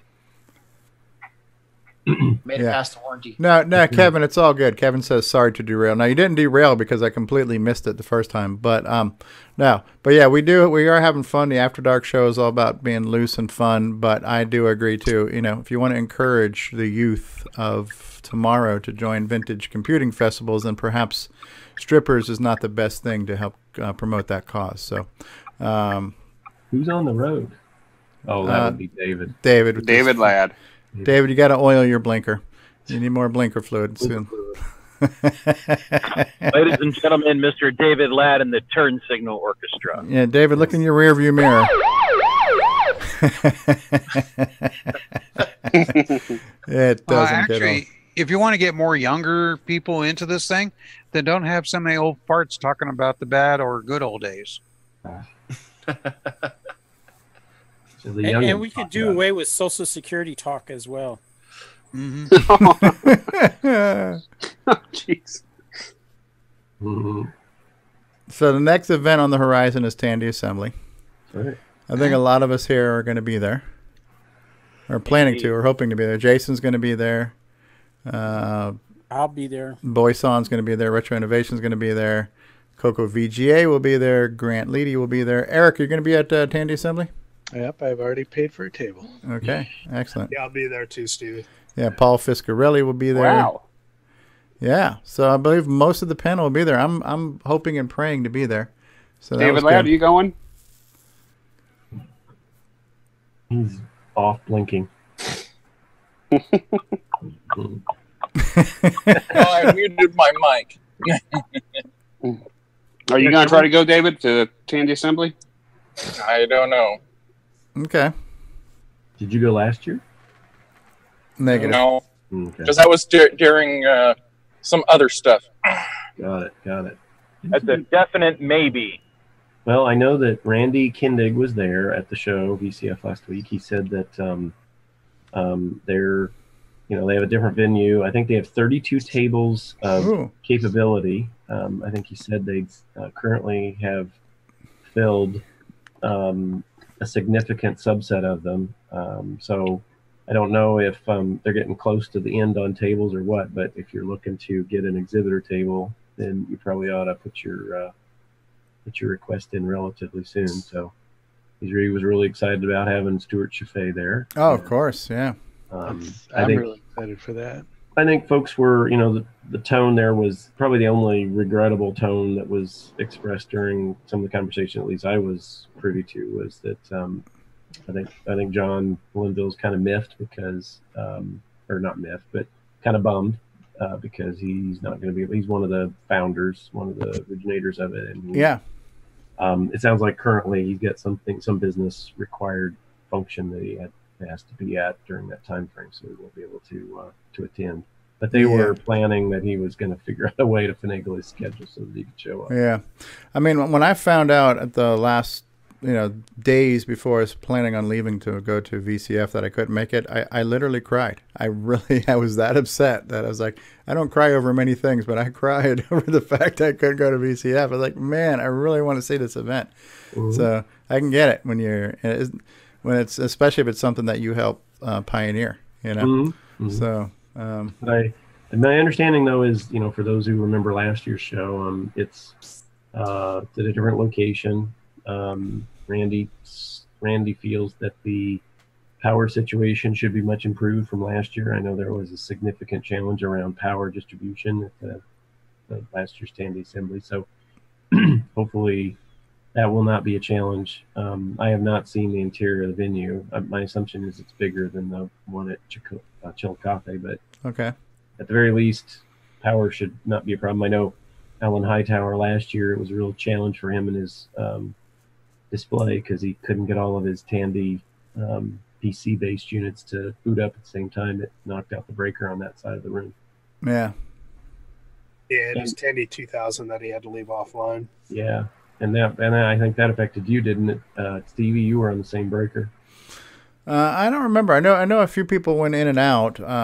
It's hard to remember. I know whatever it was. I think it was a short-term problem. I think they got extension cords and finagled a few things and got it mostly taken care of. So I was wondering when you were looking at those pictures of the show floor at VCF Midwest. There's a lot of people. There's a lot of old technology in there. Was it hot, or were they able to adequately keep that place cool to where it was comfortable? They were adequately able to keep it cool. However, I did realize that, so you are correct. There's a lot of heat that's generated in that room. So, so the big room that we were in, and then I think the videos showed some of the consignment rooms. So the consignment rooms were right next door, but I believe they're all handled on the same air conditioner system. So the main room was comfortably cool, I thought. Maybe, just really ideal temperature or whatnot. But when you went into the consignment rooms where there wasn't nearly as many computers running, it was mainly just stuff for sale. It was freezing in those rooms. Okay. So they had to over chill it to to take out the greatest common denominator, and the lowest common denominator suffered for it at that point because it's right. They did have a little bit of challenge. It really felt like, and they must have really had to crank it down because the rooms at okay, that's interesting. The rooms that were the consignment rooms, they felt like I was going into a data center. It was that cold. Yeah. So and is that David sharing that? Yeah, that's Ben Heckendorn. Yeah. It's Grant sharing that. Oh, Grant is sharing that. Yeah. So I think all you guys that made it to VCF Midwest got to talk to Ben Heckendorn. Yeah, he was there. He went around and saw all the projects. We chatted for a while. I saw him earlier. He does attend quite a few of the I guess these shows. I saw him at what's called the Midwest Gaming Classic that was earlier in the year. He came up there. A lot of folks come up there major. It's like mainly a pinball show. And then he did, I think, I don't remember if he was there both days for Midwest or not, but yeah, he was there. I think he may be laying a little low right now because he just announced that his Ben Heck show is finishing up, and so I think a lot of people are kind of bummed about that. So I think he's actually not hosting it any longer. They're going to continue it on or try to continue it on, but really? Okay. We'll see how that goes. Either he's a big pinball guy. Yeah. Well, and he made a pinball one year. It was who's the guy that is in let's see, Twister. Who's the main male character that was in Bill Paxton? Bill Paxton. Yeah, he made a Bill Paxton pinball machine, so all the audio from the pinball machine were quotes from Bill like Game Over Man. Yeah, exactly. Yeah, that one. And nice. It was really cool. It was, the gameplay kind of was, I don't know, it was okay. I don't know that it was the greatest gameplay, but the Bill Paxton audio in it was awesome, and it had all kinds of, had a little tornado where there was Twister and Twister and stuff. It had all the little props from the show. It was pretty impressive. So, yeah, Ben was there checking out all the machines. Wasn't Game Over Man from Aliens? Aliens, yeah. Yeah, it was Aliens. So definitely interesting individuals came and strolled through the show through the course of the event. It was, I think, as you saw in some of the pictures, they're packed. That particular venue is really, I hesitate to say it's too small because sometimes the closeness of the projects and kind of having the shoulder to shoulder or wall to wall folks, it creates that kind of additional sense of coziness and community. But definitely they were full in the show. How was the camaraderie of the people who are loyal to a particular platform? Was everybody pretty amicable? The Atari and the Commodore and the Tandy folks and stuff.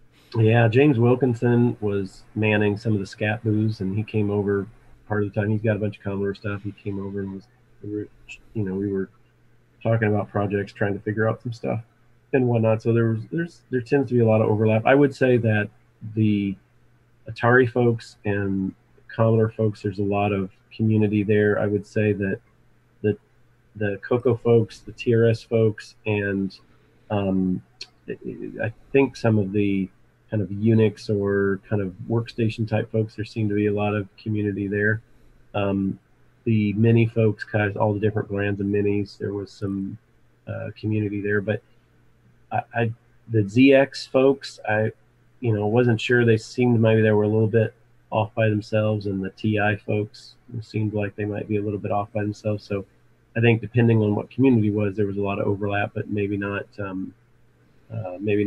all the communities. I think that Atari and the Commodore group probably bond over the shared processor, and the Tandy, color computer versus the larger Model 1, 3, 4 machines.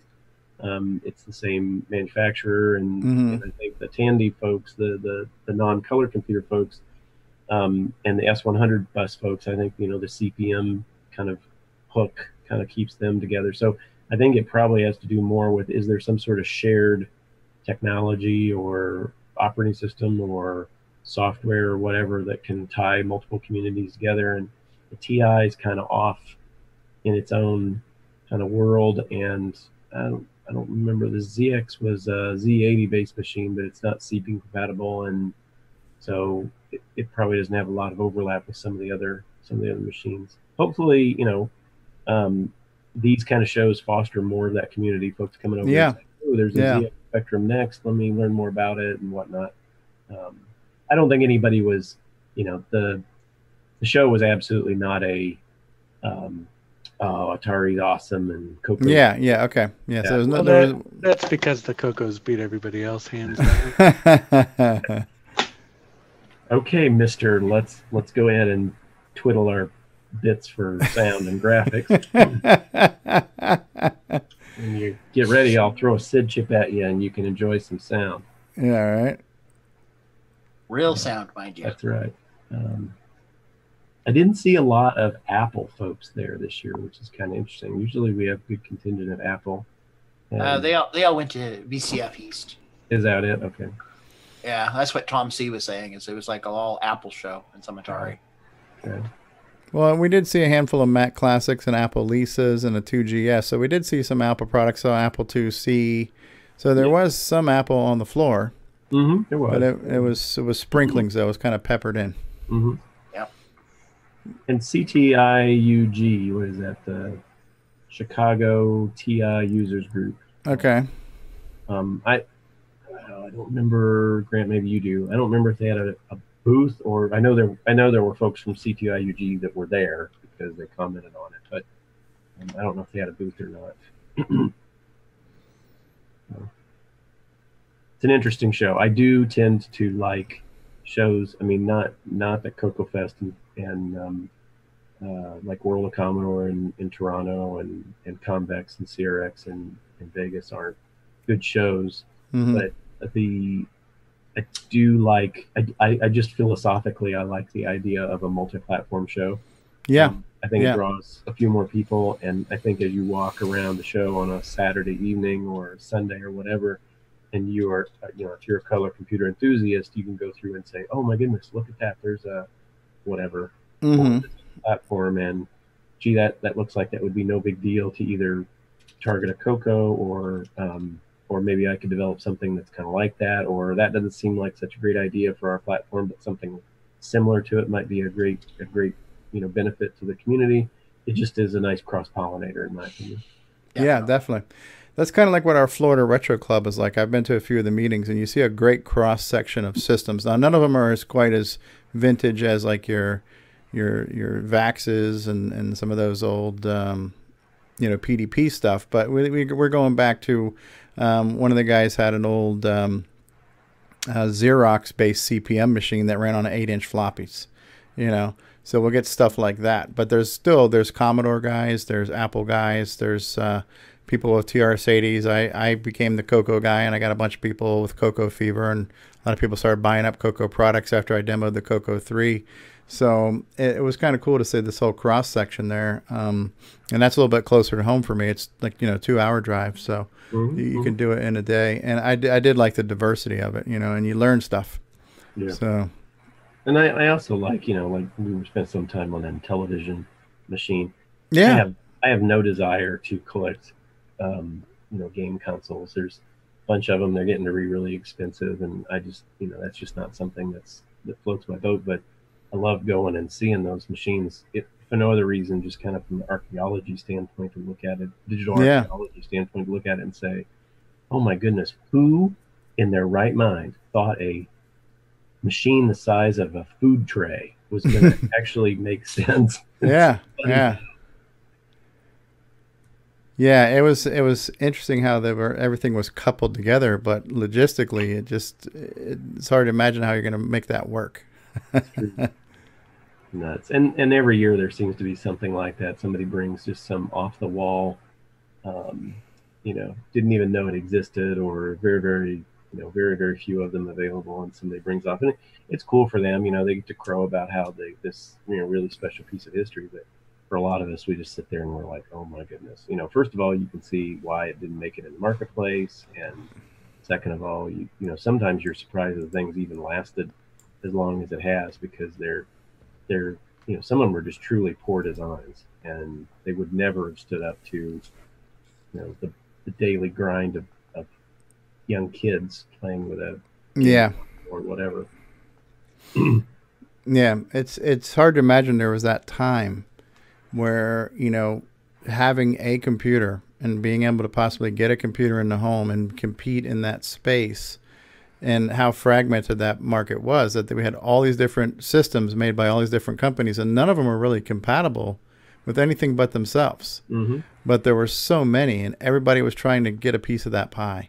And it really took the IBM compatible whole mantra to bring systems together where we could all run the same software.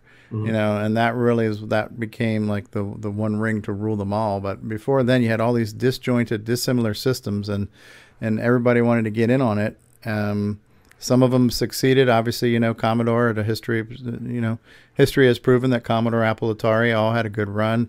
You know, Color Computer had a great run. TRS-80 had a great run. But all these systems that they existed, and they were all their own ecosystems. And you had all these other people coming in trying to make something to fit into that world, you know? Yep. I should have mentioned there was a guy there. It's always cool to see the folks that are there, and let me make sure I get his name right. But there was a guy that showed up on Saturday, and I probably won't be able to find his email address. But anyway, he was a hardware designer for Commodore in the day, and he was there and was talking to all of us about, you know, the stuff that he was working on. Let's see his name. Oh, here it is, Frank Hughes. So Frank Hughes, give a shout out to Frank. Frank came around during the day, and he came into my area because I had a booth that had Commodore stuff on it, and he told about how he had designed some of the products. So the C900, which is the never released Unix workstation from Commodore, he was the hardware designer for that. And then he showed me pictures for a machine I had only heard just very little about. Commodore had made designed what they called a Commodore cash register. So it was the Commodore cash register. It was a PET type machine, and it had a keypad on the top and hooked to a little thermal printer and all that. But then he also, it looks like that at some point in time, so, you know, we've spent a lot of time talking about how Tandy took like Sharp calculators or those small pocket computers, and they rebranded them to PC 1, 2, I don't remember, I think there was a 3, there was a 4, I know, because I have one and everything. But evidently Commodore was planning to do the same thing. And I think this machine right here, he gave me a picture of this. So oh, wow. Commodore calculator computer. That's right. I think it's a Sharp machine as well. And here's a picture on the other side that shows, and this was a marketing glossy that was put together for, you know, distribution, and then never made the light of day. But it was funny to hear, you know, those stories. I know some of you have heard from folks that are doing the design of the Tandy and the Model 1 and last year Tandy Assembly and some other stuff like that. It's always interesting to hear from those folks because they talk about all the politics and the stupidity that you never did see because those particular products never made it to, you know, they never made it to the public. But it was really cool to hear from him, talk to him. But I bring it up because so kind of a follow on, and to your point, what people don't realize. So Frank's there talking to me, and we're looking at the B128, and he goes, Jim, do you have a 8088 card for that B128, that machine we were looking at earlier that you didn't like the looks of? And it has a place you can put a Z80, I think, card and an 8088 card in the unit. I don't have one, and I told him, I said, no, I don't have one. They're kind of expensive, and I don't have one. And he said, well, I got one. You know, let me see if I still have it, and maybe we can work out a deal. So just as he leaves, there's somebody else that's right next to him, and they said, oh, wow, so if you got that 88 card, then you'd have an IBM PC. And I said, no. I mean, it ran MS-DOS, but like the Tandy 1000, it was not an IBM PC compatible machine. Or 2000, you're right, the 2000. Yeah. It was not an IBM PC compatible.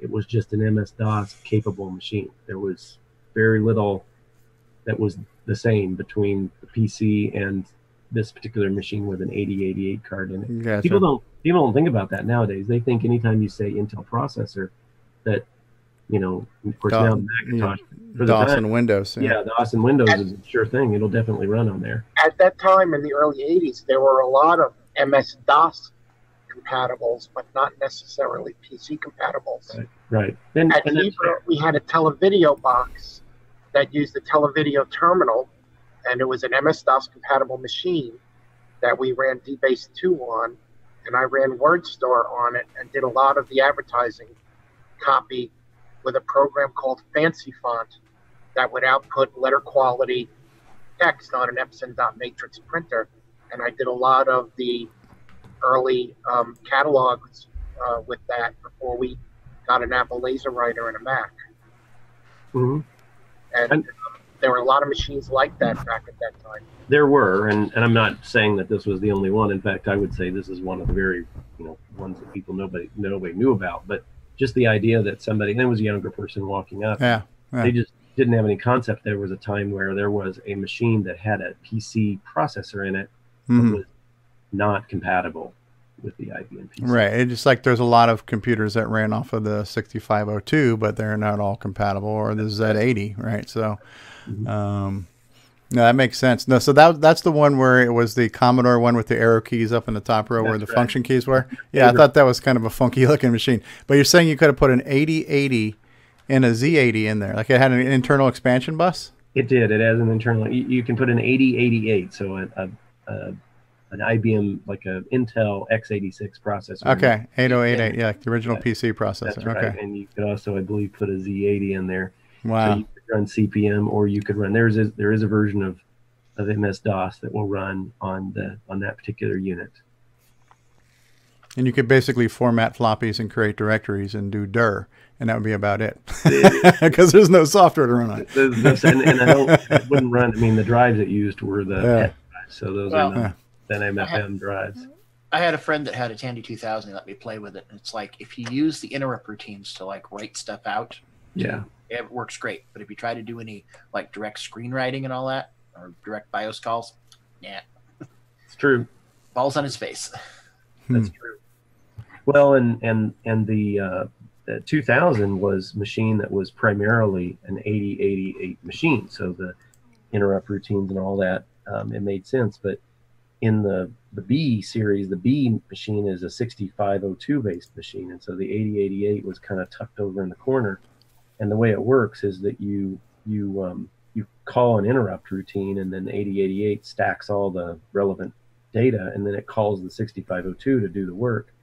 Well, the BIOS that's in that particular unit doesn't even implement all the interrupts. It only implemented enough interrupts to evidently support the software that Commodore, put out for that card. And since there wasn't very much software, they just didn't implement the rest of the interrupts. So not even all the standard interrupts would work in the beginning.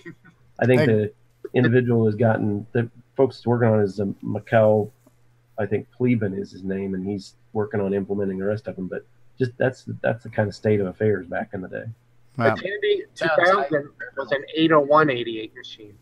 Yeah, it was. The first one. Grant, you had your hand raised in Zoom a minute ago. Was there something you wanted to say? Grant Leighty, you still there? He meant to mute himself. Okay. I don't know if that was an intentional or accidental, but I noticed it said Grant had his hand raised. There were applications for MS-DOS compatibles, because when MS-DOS first came out, a lot of the applications were just ported CPM applications. That's right. They weren't hitting the hardware directly yet, and so everyone who ported a CPM app just had it use standard BIOS calls to do video output, so that it would be compatible. On the televideo machine, we were using WordStar, SuperCalc, DBase 2, a lot of the standard CPM apps. that had been ported over to MS-DOS. Hmm. Things like Lotus weren't available yet. Flight Simulator wasn't out yet. There weren't a lot of programs that later became the MS-DOS, programs that you would use to test compatibility of a PC compatible. They used to say if it could run Flight Simulator and Lotus, it was probably going to run most every MS-DOS application. One of the machines I did get while I was there, I didn't mention it, and I don't really have any pictures yet, but I did at the show pick up an original IBM PC 5150, and so the real deal, and it was owned by an engineer from IBM who bought it brand new from IBM. It has an interesting additional piece to it because evidently this machine was so full of hardware that back in the day you could max out an IBM PC as far as the cards are concerned.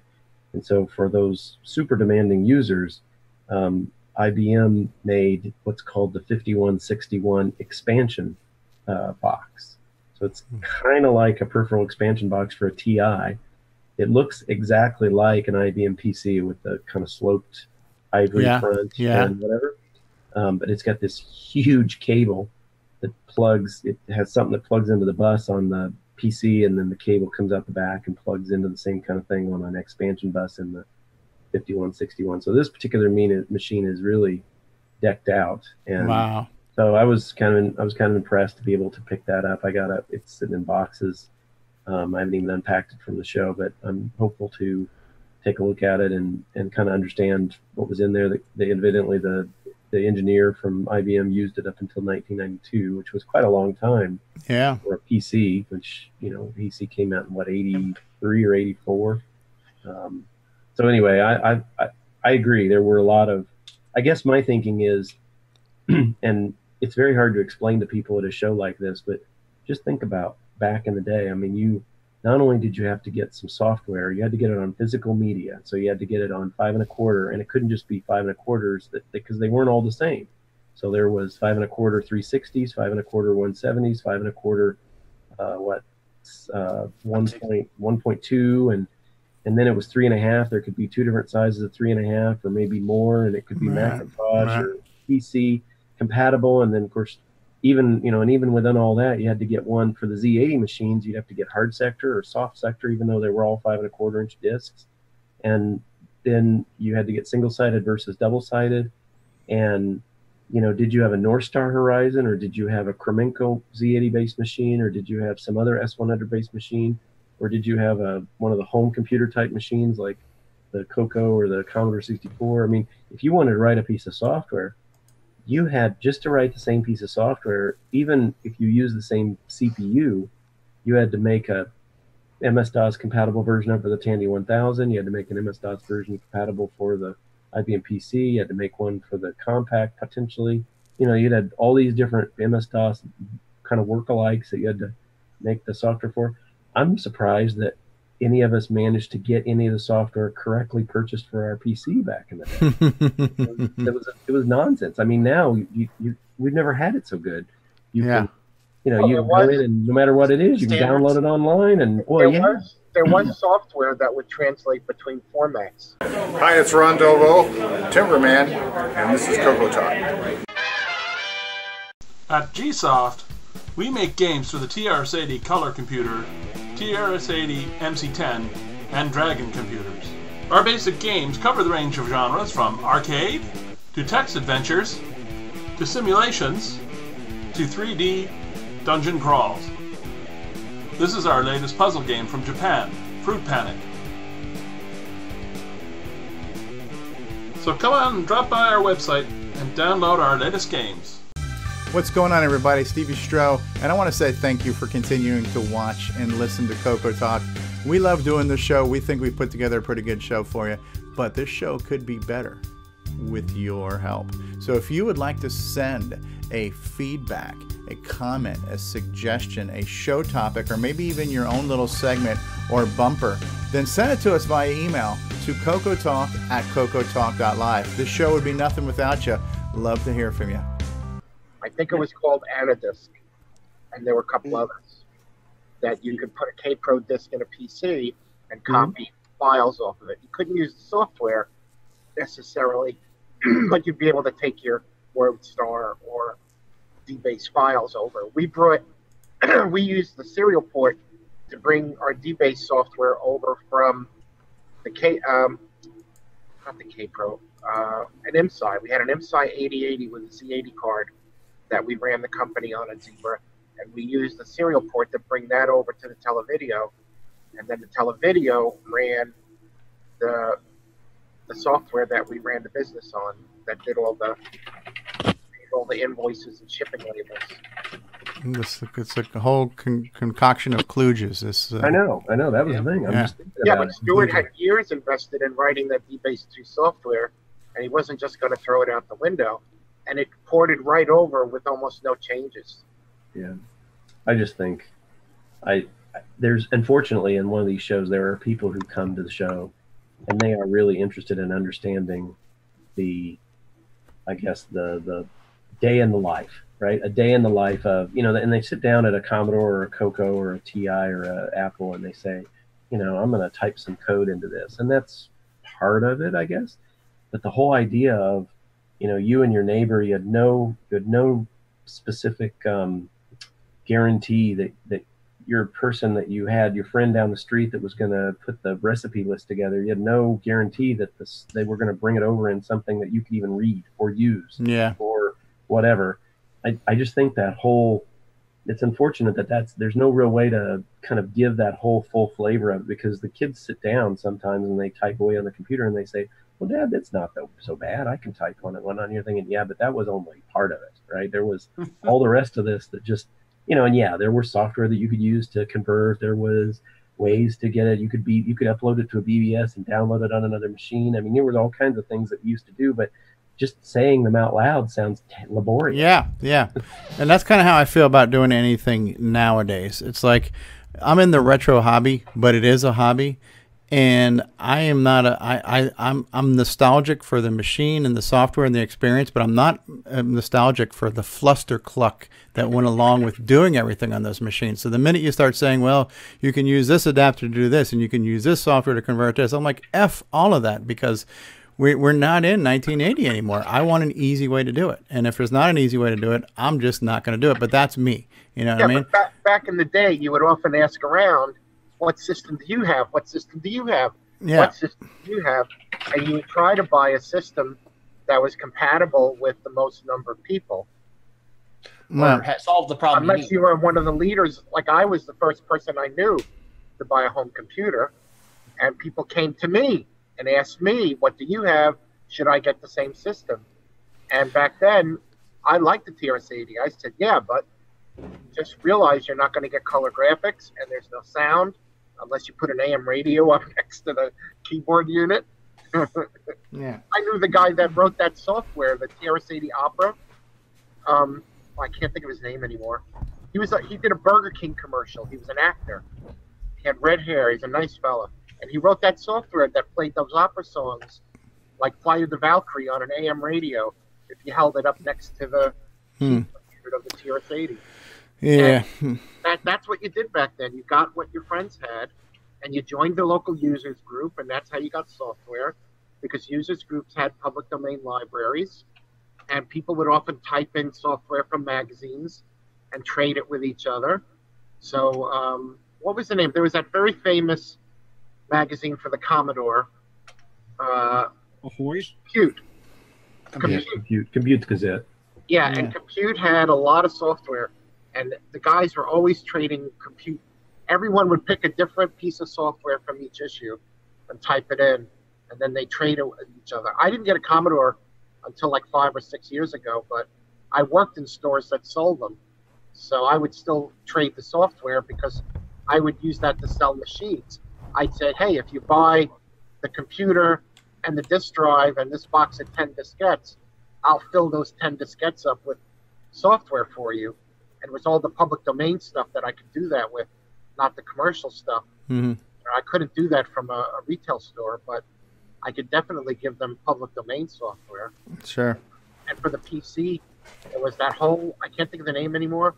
There was that whole the shareware collection.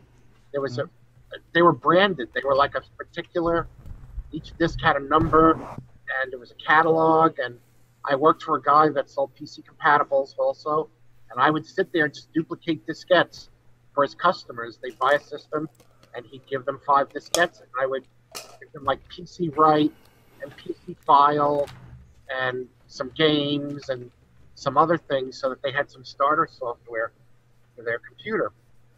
You know, Yeah. there was the Fred Fish software for the Amiga, and you had the Rainbow on disk for the CoCo.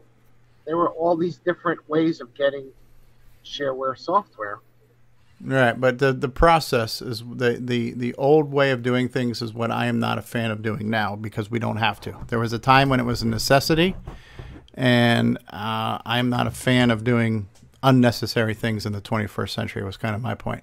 But no, everything you said was a great little history reminder for us there. But yeah, so when I get ready to do assembly, I'm going to probably want to use a cross assembler. You know, when I want to create a physical or virtual disk, I don't want to use 15 different tools and converters and stuff to do it. But that's just me. And some people, even now, like Nick Marentes, will code on his real CoCo 3, and that's fine. That's his preference, because he wants that much of an experience. To me, I want the end result experience. I don't want the labor experience. You know, I don't want to go through the old hard way of converting and adapting and fluster clucking my way to the end. I just want to get to the end, and you know, I want to work on the software, run it, and experience it. You aren't worried about being period accurate. Yeah, no, I'm a retro enthusiast, but I will never call myself a purist. You aren't a sucker for punishment. Yeah. Well, using modern processes for developing, I think, is what takes the games to the next level. Because some of these games being released today, you can't even imagine having been done before. Right. And I'm not saying I'm right or somebody else is wrong either. It's just my preference, you know. It's pragmatic. I agree. People were like, you know, why don't you program EEPROMs on your classic computer? And I'm like, because I got only a limited amount of time. And my favorite meme is somebody says, I can't receive a fax because of where I live. And they said, well, where do you live? And the answer was 2018. I mean, that says it all right there. We had to explain to my daughter the other day what a fax was. I have 3 different EEPROM programmers for my CoCo. I will never use any of them ever again. There you go. So much easier to program an EEPROM with my little USB Chinese EEPROM programmer. I'm never going to boot up that tape software and use my Dennis Kitts color burner with the 3 9-volt batteries ever again. Right.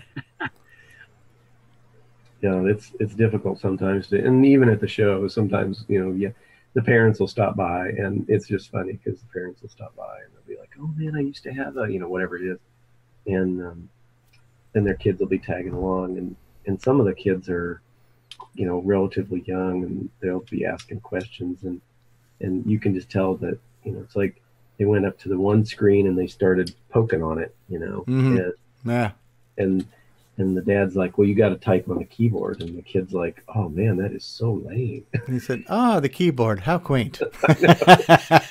Computer. Like, so where are all the games on this computer? And the guy said, well, the dad was like, you got to load them. And he's like, well, okay, so how do you do that? And he's like, well, you have to know what it is you want to load. And he's like, I don't know. That's why I'm asking for it to show me a picture of all the games so I can pick which one I want. All right, it needs ease of use. I know. and it's like just funny to just sit there and just listen to it, because the kids are there, and they're not just you know, kind of trolling their dad. They seriously. Yeah. I mean, with my 2 kids, so my oldest daughter is 17, my youngest daughter is 9. When my oldest daughter was a kid, we got her like this Sesame Street baby program that taught you how to use the keyboard and the mouse. So kid number 1 grew up learning keyboard and mouse. Kid number 2 was born in the time of touchscreens. And so as a baby, she just assumed every screen she should be able to touch and interact with, because she's seen it once and it just made sense to her. I should be able to touch everything, and everything I touch should respond to me. And that's just what's happened in the past 15 years, that leap in technology. And now my youngest daughter was born in the touchscreen era.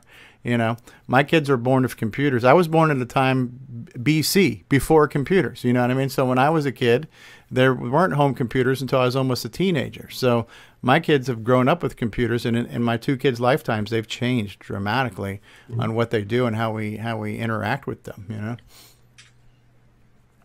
So if nothing else, I think having shows like that for a younger generation, it's kind of like going in and they walk up to it and you say, "You see, YouTube, right. Well, the internet's slow. Look at what we had to do."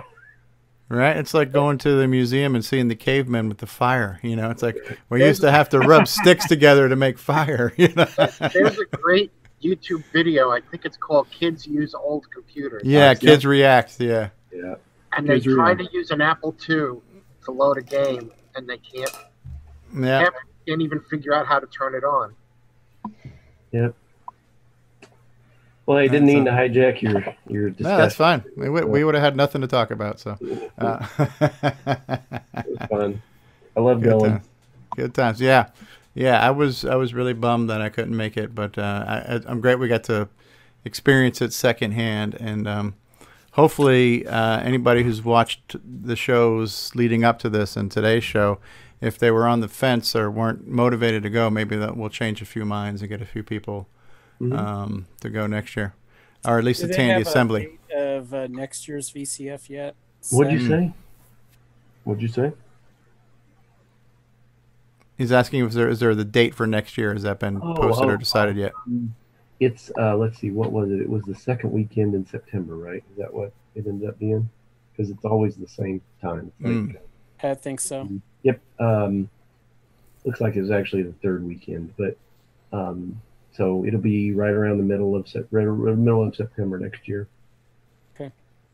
I mean, if you press Jason to get you a date, he'll probably have a date figured out, because they tend to lock up the venue pretty quickly, because they need all the rooms, and so they have to get after the reservation pretty early. So he'll probably announce in the next month or two what the 2019 date's going to be. The only thing I have is a problem with the VCF. Not really a problem, but it's completely free. I mean, it is absolutely free. They rely on donations, and that's great. And I think they're doing pretty good. But I think as a vendor and exhibitor, you know, you are more than happy to pay a little bit into the kitty, just as a, you know, hey, here's a table, it's $30 or whatever, and just kind of pay it in.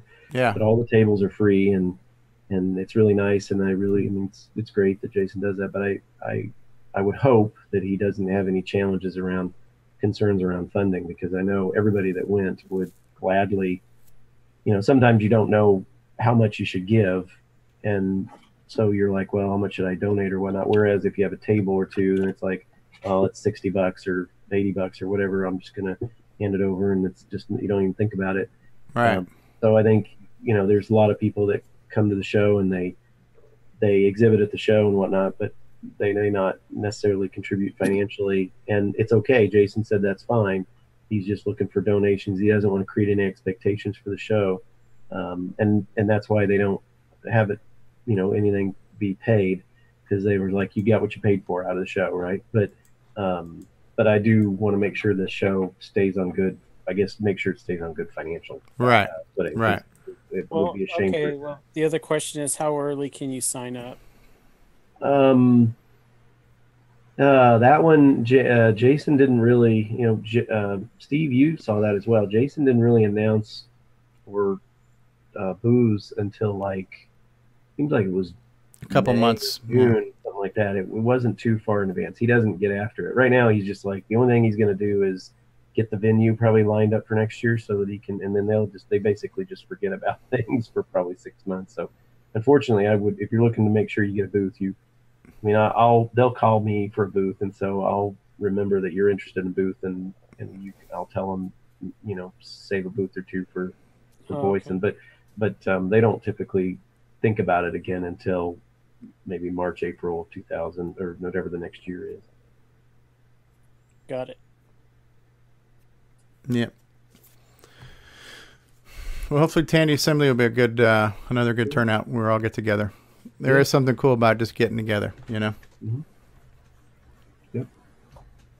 Well, and that's the reason the show in Chicago even exists. I mean, they used to have a SRAP was a club that was in the Chicago area, and they decided there wasn't enough members to have a show anymore, and so they were just going to quit doing a show. And Jason Compton and Mark Seeley and a bunch of others who had either been in the Chicago area or currently lived in the Chicago area, they said, we use this show as a way for us to get together each year. It doesn't really matter. It just happens to be our topic as Classic Computers or Commodores, but really we use this as a time for us to set aside each year to get together from wherever we've spread to all over the U.S. Mm-hmm. So that actually was the genesis for the show. It didn't really, the computer thing was just kind of a nominal reason. Right. You know, it's like going, people want to get together and they got to sell Pampered Chef, right? It's not Pampered Chef, it's getting together. Pampered Chef just happens to be the vehicle to do it. Right. It's like I went to a fight one time and a hockey game broke out. That's right. So, yeah. Hi there, this is Mark Overholzer, and you're watching CoCoTALK, the world's leading weekly talk show where you can join in. Hey, come watch us and see what's happening in the world of Coco. Hey, what's going on, everybody? It's me. It's Original Gamer Stevie Stroh. You know, gameplay. To get your copy of a Gameplay Goodness Color Computer Gaming DVD today, head on over to 8bit256.com. There you will find several DVDs featuring color computer gameplay videos by the Original Gamer Stevie Stroh. So to get your very own copy of a Gameplay Goodness Color Computer Gaming DVD, head on over to the Retro Swag Shop at 8bit256.com and tell them the Original Gamer Stevie Stroh sent you. We now return you to CoCoTALK. So Tom C says we're getting to the best part of the show where the guy in the mustache is done talking. So, yeah, Chad was trying to post a link to the Kids React. Sorry about that, Chad. I'm a little bit behind on some of the comments in the chat. I just gave you moderator abilities if you want to post that link, Chad. With the Kids React. Yeah, I've seen some of those videos before, the Kids React series. It's pretty good stuff. You know, I could sum up Jim's talk in one word. Finally. Remember what I told about not liking you? Yeah, mine hasn't changed either. Hey, you taught me guys. You got me going. You taught him well. Yes. Taught him well. That's probably was the best thing about the VCF Midwest. Richard wasn't there.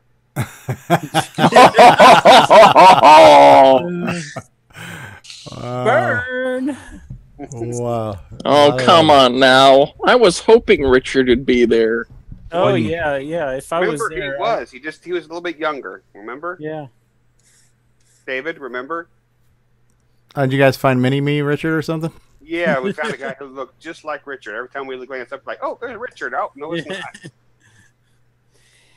Yeah, if I went, that would probably been, I got home, there would be, stuff out on the curb, I could probably make a little shack and.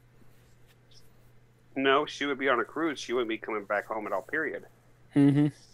All right, so Chad just posted the link if anybody wants to look at the YouTube video of how the kids react to old stuff. Matter of fact, I'll pull it up here real quick. Oh, by the way, speaking of YouTube videos, whatever that video I showed you guys today, the one of Leonard Nimoy showing off that system, I got 2 copyright violations on that because of the music that was playing in it. So, yeah, it just go figure. a VHS cassette from the 80s, whenever the music's in there, somebody's got a copyright hold on that music, which is. Yeah. Hi, I'm Tim. Playing Daggerith like that idiot from the book. You're watching CoCoTALK.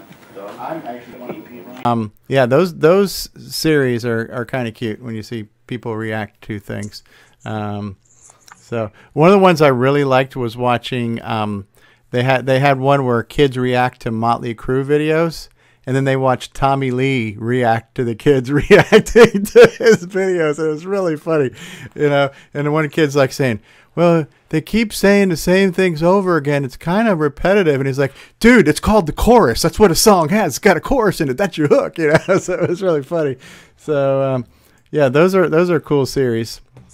But another good one is the one with Weird Al Yankovic. Oh yeah, or does he react to people reacting to his parodies? Well, or? no. It's more of the kids reacting to him. Oh, okay. I bet. Yeah, it's just like, who is this guy? That's Weird Al. Yeah, he doesn't seem like he's aged at all. He is like, he's so timeless. And he seems like he's more relevant today than he's ever been, you know? Well, he doesn't eat like his songs. He's a vegetarian. Okay. Yeah, Chad says the AC/DC series is the best, right? So, yeah. Mm-hmm. It's good stuff. Bon Jovi was pretty good. That was one of the questions somebody posted a week or so ago on Facebook was, if you're into the CoCo and you're into the 80s nostalgia, what's Rob Inman says, kids react to the CoCoTALK Rage Quit episode. Man, what a jerk. You just quit a show in the middle of it. The hell? We were really enjoying that whole, interpreter discussion, and this guy just ends the show.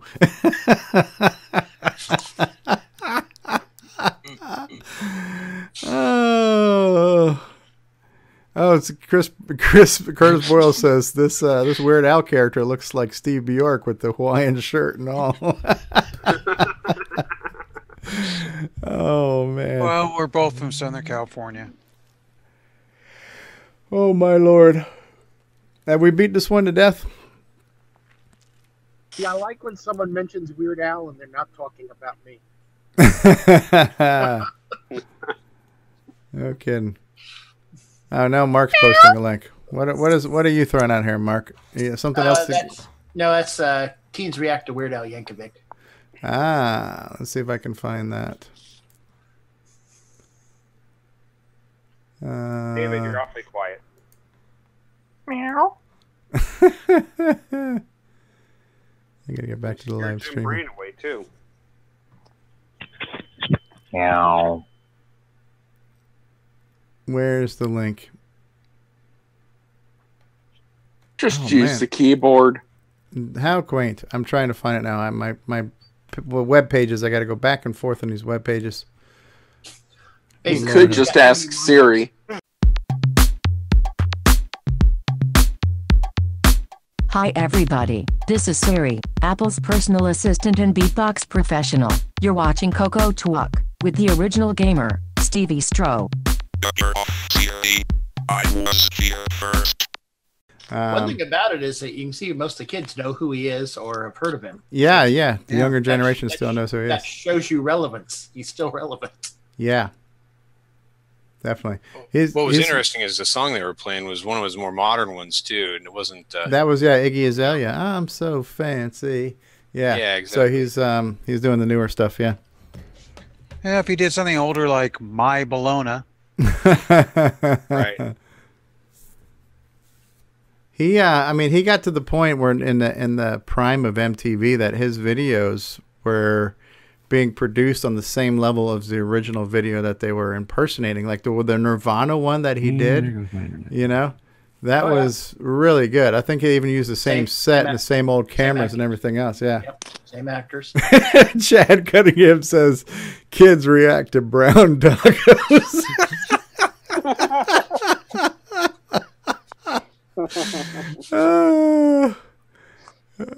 Chad says David's review of Predator on the CoCo 3 will crack me up. What? I have no idea. And Chad, is that on YouTube? Rob is asking. So teens react to brown dogs. Lord have mercy. Well, you're a Weird Al Yankovic fan when the Weird Al version in your mind is what you hear when somebody starts rapping the tune of your favorite song. Yeah. It's just like, yeah, that's it. Yep, that's the one. Yeah. Actually, if you listen to the the one that the one with Anakin that he did for Star Wars 1, the parody of American Pie. Don McLean said that sometimes he thinks about that song when he's the Weird Al version when he's you can't get somebody else's song stuck at. Yeah.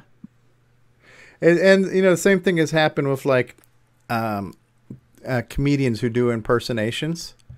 You know, it's like when I hear Johnny Carson now, I hear Dana Carvey's Johnny Carson. Like, I did not know that. Ed, did you know that? You know what I mean? It's like you just, it's like that becomes what gets stuck in your head. Is they.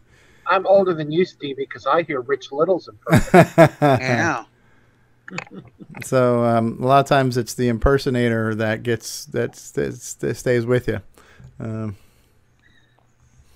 Speaking of impersonators, you guys, did anybody get a friend request from Evil John Linville earlier this week? From his whoever impersonated him. There's a difference. Oh, hey now.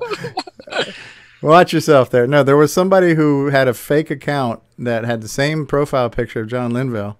I wake up one morning and it says, John Linville wants to be your friend. So I'm thinking, well, this is my Stevie Stroh account. Maybe he wasn't my friend, or maybe he unfriended me by mistake or whatever. I accept it.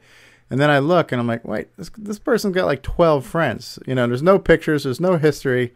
And so I actually texted John and said, I don't know if John, if you know this, but you got an impersonator out there. So I don't know if he had been tipped off maybe the night before, but I just remember, 7:30 in the morning, I got this thing from friend request from John Linville, and it's kind of interesting to see how that went down. I messaged the guy back, whoever it was, because I'm getting these instant messages from John. Use air quotes there, and I'm like, hey, listen, I've reported your fake account, all right? And the guy wrote me back. He goes, you are the next person I'm going to hake. And he spelled like hack, H-A-K-E. I'm going to hake you next. And I am from Nigeria and all this other stuff. I'm like, wow. So that was kind of fun. That'll be really confusing. You already have 2 or 3 accounts anyway. Yeah, well, that's, you know. Yeah, I got the friend request, and I misinterpreted it as him wanting to contact me via Facebook Messenger in my groggy, 5 o'clock in the morning mode, and said, okay, yeah, sure, I'll friend. And then Carl von Winkle called me out publicly on it, so yeah, it was kind of embarrassing. But anyway. Watch out for a friend request from evil Stevie Stroh. Yeah, right? Right. DEFCON Stevie. Warning of that one. Yeah. Yeah, it's evil because he only has 12 friends. Yeah. I had a friend one time. It was a friend from high school who I hadn't spoken to since high school, and I think I was already friends with her before, but then I get another friend request, so I'm thinking, all right, whatever. I'm not sure, but so I answer the friend request, and next thing you know, 2 seconds later, you get the Facebook instant message pops up, like, hey, what's going on, right? Or hi, what's up? And then you start saying, oh, hey, gosh, it's only been 20 years. What have you been up to? And the next thing you get like one more line of text from them. Third interaction, it's like, oh, and by the way, you should really check out this really cool gambling site that I'm into. Here's the link, and it's just like, oh my God, I fished in, you got me. So what is Curtis saying? I'm stranded in Sweden and I have no money. Yeah, right. Send me an international money order. I can pick it up at Western Union. Right. Nobody's going to beat David Ladd on the number of screen names, so I think we're good. I don't know. Are I think you the next sure? one is going to be Dr. Pepper. Dr. Pepper. Oh my. Oh my. I saw Who's eating? Steve, Chad, somebody's messing with something. I don't know what that noise is. Yeah. Chad the bad thing about David being addicted to Diet Dr. Pepper is he can't try that Dr. Pepper from Texas, the full sugar made with real sugar Dr. Pepper. There's like a bottling plant there that makes the original recipe. Not anymore. They Dr. Pepper shut it down. Oh, yeah? That's the same. Yeah, it was the Dublin Dr. Pepper. It was in Dublin, Texas. It was one of the original Dr. Pepper distribution. They didn't even have a distribution map. I mean, this was they had had their agreement way back in the early 1900s. And of course, they built their business with, because they used pure cane sugar, and the business grew. And of course, when the internet, they were shipping everywhere.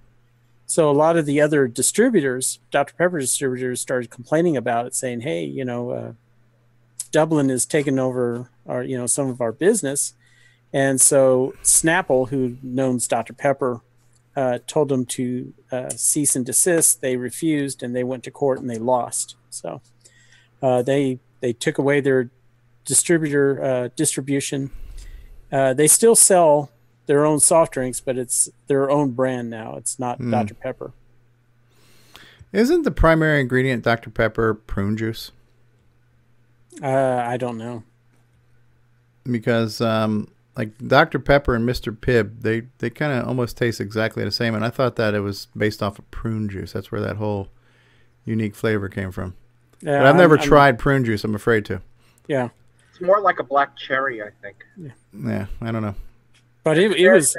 I've been to Dublin a couple of times, and they used to have a museum, and they used to have a little soda jerk, and they would make the Dr. Pepper for you the old way. I mean, it was great. Yeah. But I know there's the Walmart version, Dr. Thunder. The Dr. Yeah, if you have a Winn-Dixie, there's Dr. Check. All the generic ones, yeah. That's one of those. It's one of those drinks. Like if you get a generic cola and it just says cola, it's never going to taste like Coke or Pepsi. But there's a few drinks that the generic versions, like ginger ale. To me, ginger ale is ginger ale, unless you get like one of these novelty ones like Verner's or something. Dr. Pepper, I've had generic Dr. Peppers. They've all tasted like Dr. Pepper to me. I don't know. Well, I haven't had one in a while, but I used to like RC Cola. Yeah, Crown Cola. Yeah, Royal, good stuff. Royal Crown Cola. Yep. Welcome to Cola Talk now. All right, good deal. Rob Inman, Dr. Thunder will give you brown tacos.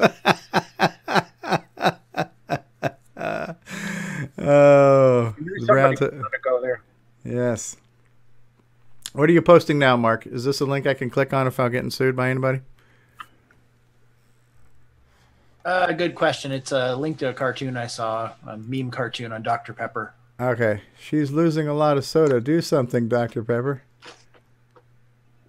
He says, I've only got a PhD in deliciousness. Dr. Pepper. All right. So is it time to put a fork in this episode? Is it done? It was done about 3 hours ago. All right. Before it even started, huh? Yes. Yeah. Like most of our episodes. Yeah. Plenty of forking. Oh. Oh. Good deal. Well, thanks. We broke like 24 viewers, so we had a good turnout here in the audience. Thank you all for being here. Good turnout in the panel. Managed to talk about a couple of things. We talked about software development tools, wants and needs, hopes and dreams, broken dreams. I don't know what else we talked about, but thank you all for being here. President-elect, future possible president of the United States and the free world, Eric Canales has been here with us. Creator of the CoCo VGA, Brendan Donahue has been with us. Guy who likes apples, Mark Overholzer has been here. Steve Bjork has been here. Paul Fiscarelli, Long Branch Never, has been here. Richard Lorbieski has been here. David Ladd with his Diet Dr. Peppers. Al Hartman with his anecdotes. And Greg, frickin' Greg, right? So no longer on the call. Jim Brain was here. Who else did we lose along the way? We got some wounded, some fallen soldiers along the way that we lost. No panelists left behind, but no, we lost a few. So Jim Brain was here earlier. Who else did we no longer have with us? I don't remember. I wasn't paying attention most of the time. So anyone? Now, what else are you putting in the chat there, Mark Overholzer? Just a link to Long Branch Never's channel on YouTube. Long Branch Never's channel. Oh, yeah. Thanks, Mark. Long Branch Never. 12 subscribers. I've subscribed. I'm one of the first 12. I was number 9. Ooh. Cool. Thanks, guys. Neener. Oh, so Chad says, depending on the part of the world you're in, it's good morning or good afternoon or good evening. It almost sounds like the Truman Show. All right. And if I don't see you, have a pleasant tomorrow. So, yeah, that's kind of cool that we have this whole global community. And I think a night like tonight is just a perfect example of that. We kind of all just got together and talked about a bunch of crap, talked about a lot about nothing, but it's kind of cool. Yeah. I think these types of discussions are really helping to not only sustain but possibly accelerate some of these events, right? So CoCo Fest, Tandy Assembly, Vintage Computing Festival, because we're talking about it all the time. You know, like your first CoCo Fest that I went to, you heard that term CoCo Fest Blues, you know, and everybody had the CoCo Fest Blues. But I think since we've been doing the live streaming and all these other things, you feel less blues because we're connected more, you know. Yep. And that's kind of cool. It's definitely kind of cool between Discord and this show and the CoCo crew and Facebook and the mailing list. You know, we're a little bit more connected, so it's pretty cool. CoCo Fest never ends. Never ends. Never ends. We never shut up. So, yeah. Right now, you need to donate money to get us to stop talking. We're holding you hostage, right? Jimmy doesn't need another wheelchair. Hey, Michael Brandt, could you drive down to Stevie's place and shut off his power? Yeah, right. Push the button, Frank. Yeah, Jason was here earlier, wasn't he? Jason was on. I think so. I thought he popped in for a minute. We had a few people kind of pop in mysteriously. But that's okay. All right, so all of you out there in the live chat, Chad has been here. Backhand says John Linville for presidents. Arville Bess and Rob Inman is here, and Chad and Brendan Donahue and Curtis Boyle and Retro Innovations. And who else? Tom C. was in the live chat, and Brendan Donahue and Curtis and Chad and Backhand Sandwich and Ken Reichard and Mark Overholzer. Curtis, Brendan, Curtis, Chad. Don't forget Dr. Pepper. Kevin Becker was in here. Backhand Sandwich, Dr. Pepper. I think Nick Marotta stopped by for a minute too, didn't he? Didn't we have a Nick Marotta sighting? Nick Marotta. Yeah, Kevin Becker, Curtis, Tom C. Yeah, all right. Nick Marotta's there. We did have a Nick Marotta sighting earlier. So yeah, thank you guys all for hanging out with us twice in one day. Good morning, good afternoon, good morrow, good tomorrow, good yesterday, and good today. Any closing thoughts, guys? Parting words of wisdom before we end this train wreck? Good night, all. I'll be thinking of you. Oh, Christ. Don't sit on the fence. It's very painful. Okay. Grant Leighty, what kind of words of wisdom you got for us? And we're moving on. Eric Canales, your campaign. What are you going to do to make CoCo Fest even greater? Well, brown tacos. Brown tacos, regular tacos, whatever. I guess just taking your guys' feedback and making sure the people who are in the room making votes and whatever are at least hear what you guys are saying, so we can try and get everything to run smoother next year. Excellent, excellent. Brendan Donahue, any parting thoughts? CoCo on, play games, hack hardware, and write software. There you go. That's it. The tradition. Steve Bjork. CoCo great again. Oh, it's just good to be here again. That's all. It's good having you here. Glad to have you back. Glad to have you back. Always glad to have David Ladd here. David, any words of wisdom for us? Oh, let's see here. Yes. Everyone, have a great night and sleep well. Tom C's words of wisdom is don't take a leak on an electric fence. Oh, but that's the fun part. You get stimulated. And Tom Lindo says, I know a guy who did that. No joke. Don't whiz on the fence. That's like don't step on the third rail on the subway, right? So, all right. Well, we're gonna play some cool jazzy outro music, and when we're back, we'll have one more chance to say goodbye. So listen to some cool jazz music here. We'll be right back, folks. Hi, I'm Kieran Anscombe, author of XRAW, and your brain is resolving sensory input into CoCoTALK. This concludes another episode of CoCoTALK After Dark. We needed an excuse to get David Ladd in his robe and look sexy, and we pulled it off. Tonight was brought to you by Diet Dr. Pepper mixed with water.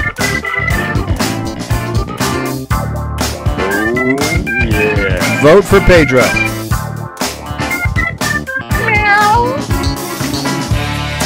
6502 is the best processor ever invented. Prove me wrong.